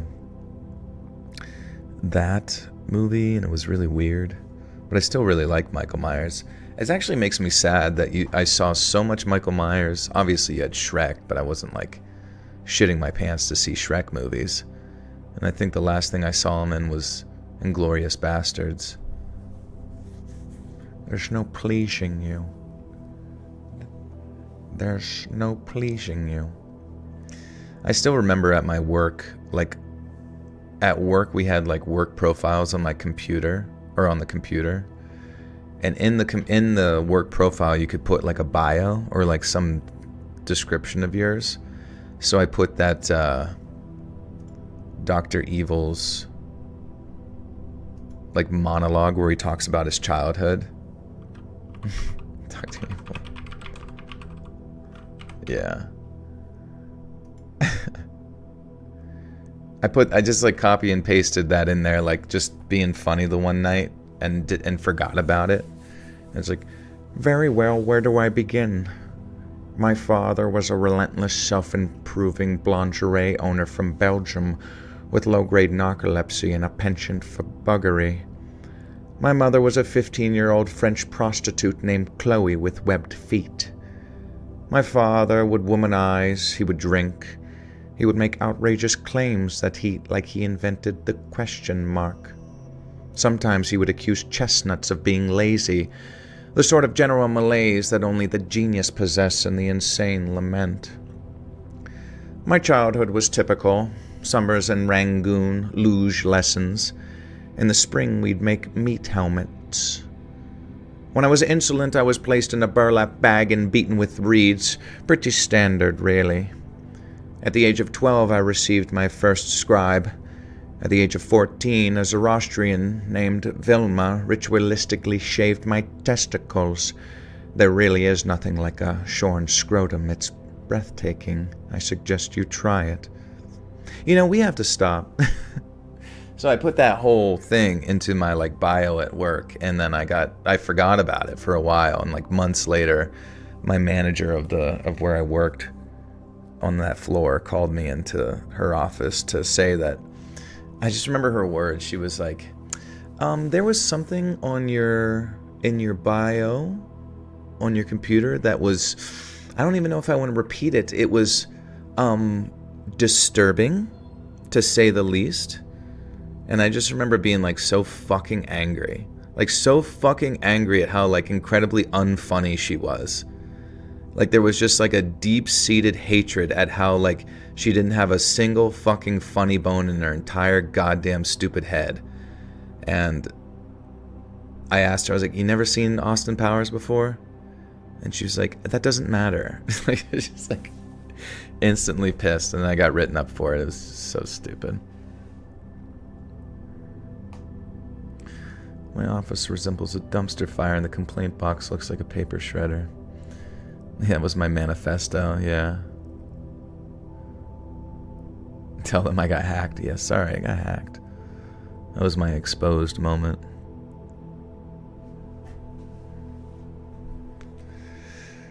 I don't know. It was just so fucking annoying. Working, like, I got in trouble all the fucking time for just stupid shit. And they hated men. They hated... Anytime a man would laugh on that floor, you could just tell, like, it broke their heart. Like, there was just, like, something, like, deep in the pit of their stomach where a knot would twist. They're like, ugh. Joy.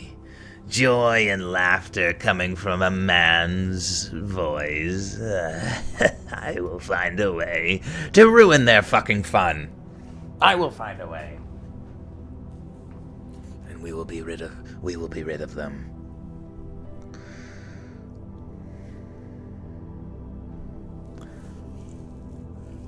Yeah, this is stupid. And then I got hired at YouTube, and it's been amazing. One moment he'd been the master of my life, the next I've been the next I was watching him breathe his last breath. His last breathe.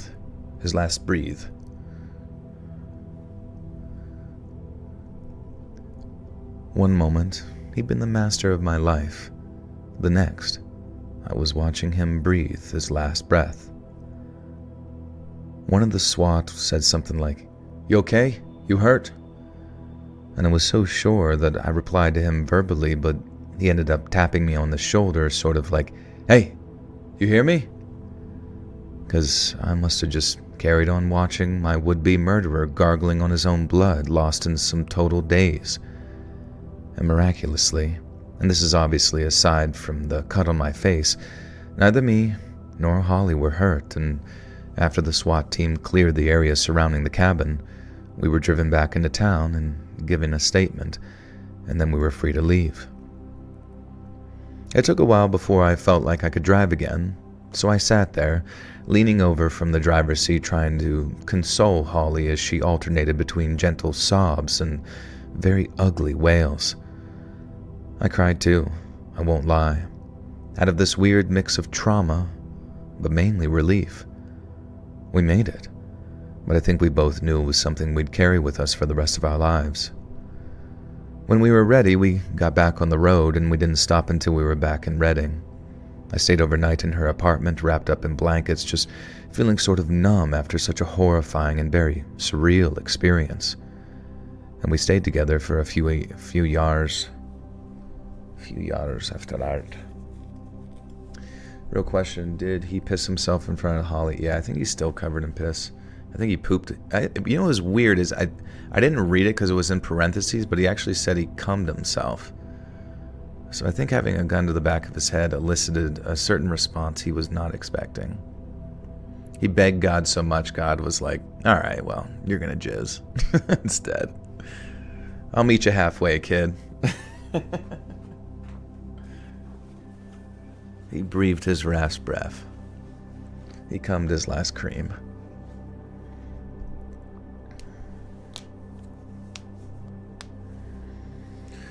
I didn't spend 5 years in frickin' evil medical school to be called Mr. Evil. That's so funny. God, those are such classics, bro. It's always weird to me whenever, like, a comedian sort of, like, falls off, you know what I mean? Because obviously times change, interests change, all that kind of stuff, but you think just like, if you're good at comedy at one point, would it not make sense that you would adapt as a comedian to be funny the rest of the time too? I don't know, maybe not. Maybe maybe just those specific personalities just don't carry onward, and maybe the only way for him to sort of continue his career would be to like exist in like kid movies, which I guess is what he did with Shrek, and then he just kind of had enough. Oh my god, I gotta see how much fucking net worth that Scouse is worth, bro, because, let's see. Mike Myers net worth. Did I already? 200 million, that's crazy, bro. I mean, honestly, I think that's about perfect. I was gonna say I figured it'd be worth more, but 200 million sounds about comfortable, where you're just like, all right, I'm not going to make myself look like a fool in any further flicks. But I would have liked to have seen a more serious Michael Myers, like just can't, you know, like Willem Dafoe is now just doing like cameos in movies now. Like he was in Nosferatu, he kicked ass.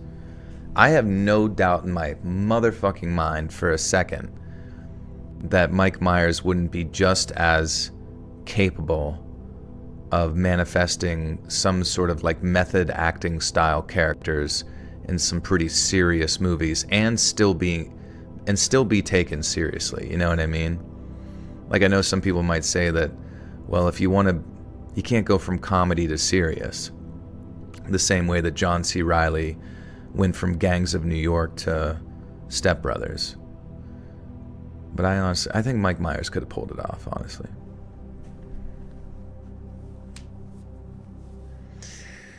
Every poo-poo time is a pee-pee time, but not every pee-pee time is a poo-poo time.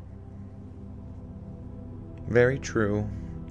Ancient wise words from Yao Ming himself. Oh yeah, Wayne's World. Oh my fucking god. Honestly, I guess at that point his career was so colorful and vibrant that maybe he just thought, fuck it, you know, which is totally fair too. Maybe you just didn't have the care for it anymore. Can I stay on and read the next one? I'll try to, but I think I'll have to jump off by probably after this one, honestly. I'm so sorry.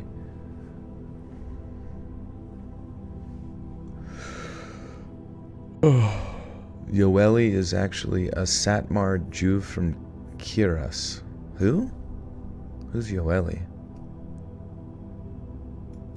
What's a Satmar Jew? I thought there was only like two, like there was Ashkenazi and then there was like ones from like the Mediterranean or something like that.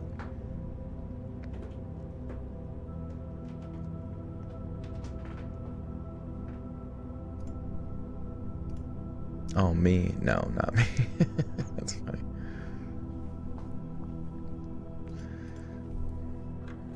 What is a Satmar Jew, though? Oh, it's New York. That's funny. Rabbi Joel Teitelbaum, that's me, founded the Satmar Hasidic sect. Yeah, I'm a Hasidic Jew. Just sitting here with like long curls and like a cool, silly hat. Why did I think the Cat in the Hat was Jim Carrey? Oh, you know, honestly, I think probably could have been. I think I swear I thought I saw somewhere where it was like Jim Carrey was probably going to do the Cat in the Hat thing, but then he was so miserable putting on the makeup day in and day out from The Grinch that he was just like, fuck that shit. My bad, I drank a Starbucks C4 Energy too late in the night. Oh my god, why would you drink it that late, bro? That is not a good idea. Norm would shake hands with the audience at the door if he boomed. If he killed, he went in the back. Oh yeah, I remember hearing about that too. Yeah, Norm was a stand-up guy, man, and it literally blows my mind, even with like some of his friends. Clearly, like Norm, like, you know, he would have his friends on his podcast with the Adam guy, and he clearly was like being like satirical with everything he said, you know, very hyperbolic, very wild. But it always seems like every one of his like celebrity friends that he would bring on the show was like too dense to like pick up on the fact that Norm was being sarcastic. And I just like I never understood how like they also could be comedians, be friends with him for a period of time, but not understand him at all. I don't know, it was very odd. Maybe they were playing into it. Maybe that was like part of the fun. I don't know. The Grinch was Jim Carrey, isn't that Dr. Seuss too? It is, yeah. Oh, I have homework due tomorrow, but I've been cleaning instead of working. So.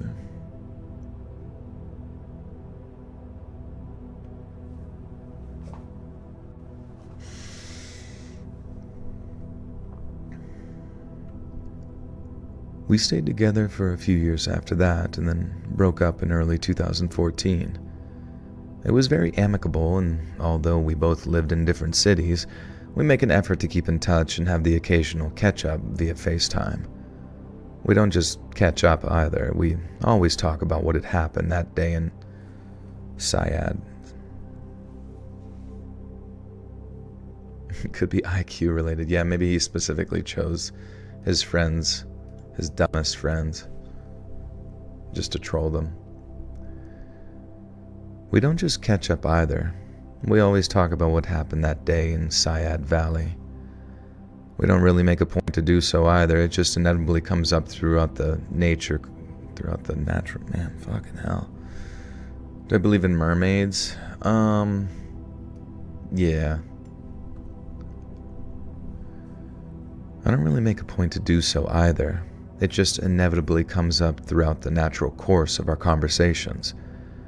I never got into the whole therapy thing, but Holly did, and even she said that talking to someone that understands is 1,000 times better than talking to someone who, no matter how many diplomas they have on the wall, wasn't there to see it and wasn't there to feel it. This is just a total wall of text by this point, so I'll just sign off with a gigantic thank you for managing to read all of this, if indeed you do manage to get around to it. And even if you don't put this in the video, just know that I appreciate... we'll just not include that part.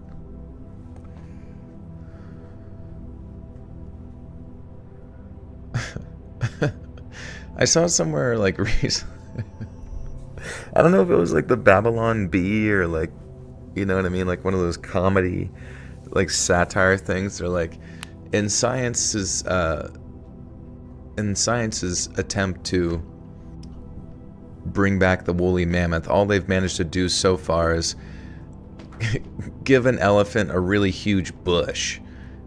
It's just like it's just a picture of like a woolly mammoth elephant, but like with no fur, and it just has like a huge like bush at its like pubic hair area.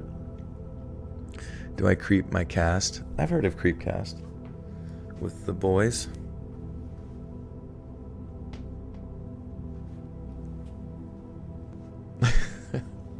Sorry guys, I just imagine like some like deep clandestine like CIA side project, and like, all right, what do you got for us? It's been 2 decades. Have we brought back the extinct animals? Like, sir, no. But he's very unkempt down near his pubic region. Would you like to see? Of course I'd like to see. We can make super soldier armor out of that shit. And wigs. Many, many wigs.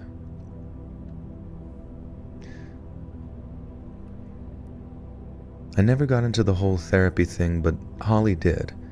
And even she said talking to someone that understands is 1,000 times better than talking to someone who, no matter how many diplomas they have on the wall, wasn't there to see it, and wasn't there to feel it. Alright. Gonna need a weed whacker for that thing. For that thing. It is kind of funny when I tell people that Pradeep is 10 years old, soon to be 11. A lot of people say that he does not look old. So I'm pretty stoked about that. He is going to be 30 years old. That is when he will live to. Maybe 40. Maybe he'll be the first 40-year-old cat going through a midlife crisis. Joining a frat and getting involved in dodgeball league. Alright guys, well, sorry I couldn't finish this last one. I'm just like a little mentally checked out, and especially the fact that it's getting late here. I'm gonna probably take a shower and go to bed. Can you start categorizing your videos like 1, not so scary, no paranormal, no deep descriptions of violence, 2, disturbing. Wait, how do you... Oh wait, how do you mean again? Can you start categorizing your videos like 1, not so scary, no paranormal, no deep description of violence? Like in playlists or like... I don't understand.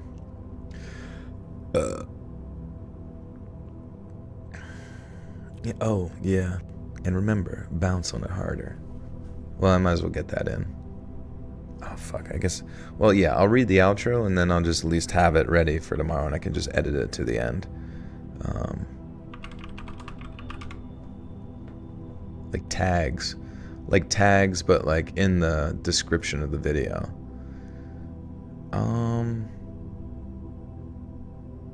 Yeah, I guess like warnings or something. Or like something.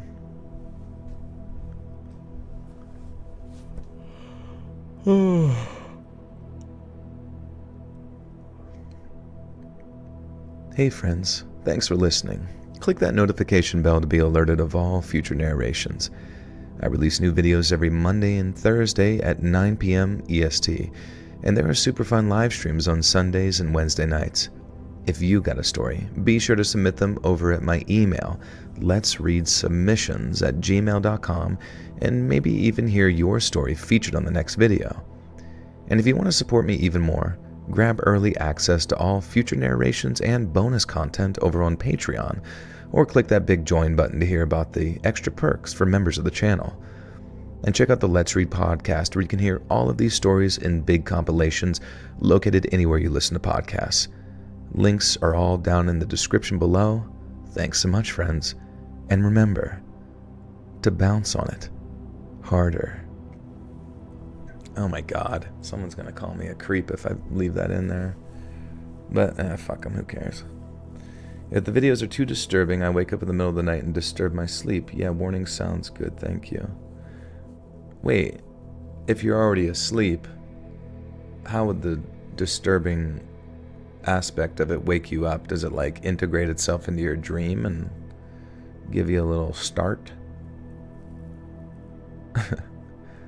Yeah, instead of saying bye to people, you say, bounce on it. Bounce on it. What? You too, I guess. Bounce on it. Alright. Love you too, guys. Appreciate you. Thanks for hanging out. Yeah, follow my Instagram at letsread.official. I put in my story when I'm going to go live on there, but I usually go live every Sunday and Wednesday night. I will go ahead and get this up and edited over on Patreon. It's only $1 a month over there for early access. If you got, gifted a membership tonight, be sure to check out the bonus content playlist. So go check out the playlist on the channel and find the bonus content one. There's a ton of stuff on there you can listen to. Joel, did you end up getting my email with the vitamin D articles from the other week? Just want to make sure it went through. I think I did. What's your email again? Like the name on it? If you fall asleep with the audiobook on, do you end up getting yeeted into the story in your dreams? I mean, that would be cool. That sounds kind of sick. I should be a voice actor. I should, man. You're absolutely stankling right. And then I'll create an official voice actor Twitter. And I'll finally get to be back on Twitter and listen to everybody's terrible fucking takes on everything where they don't really know anything and they're mad. Love that. But yeah, guys, please do me a favor. I've helped all of you for so many years. Help me find an agent, a voice acting agent. No, I'm just kidding. It's up to you. If you do, email me. Let's read submissions. But love you, appreciate you, guys. I will see you Wednesday on the next stream. Be well. New video will be out, as I said, tonight at 9 p.m. It always helps to go check it out right when it comes out. But otherwise, I appreciate you. You guys are fun. You guys are funny. Thanks for not taking anything too seriously. Adios, my friends. Bye-bye.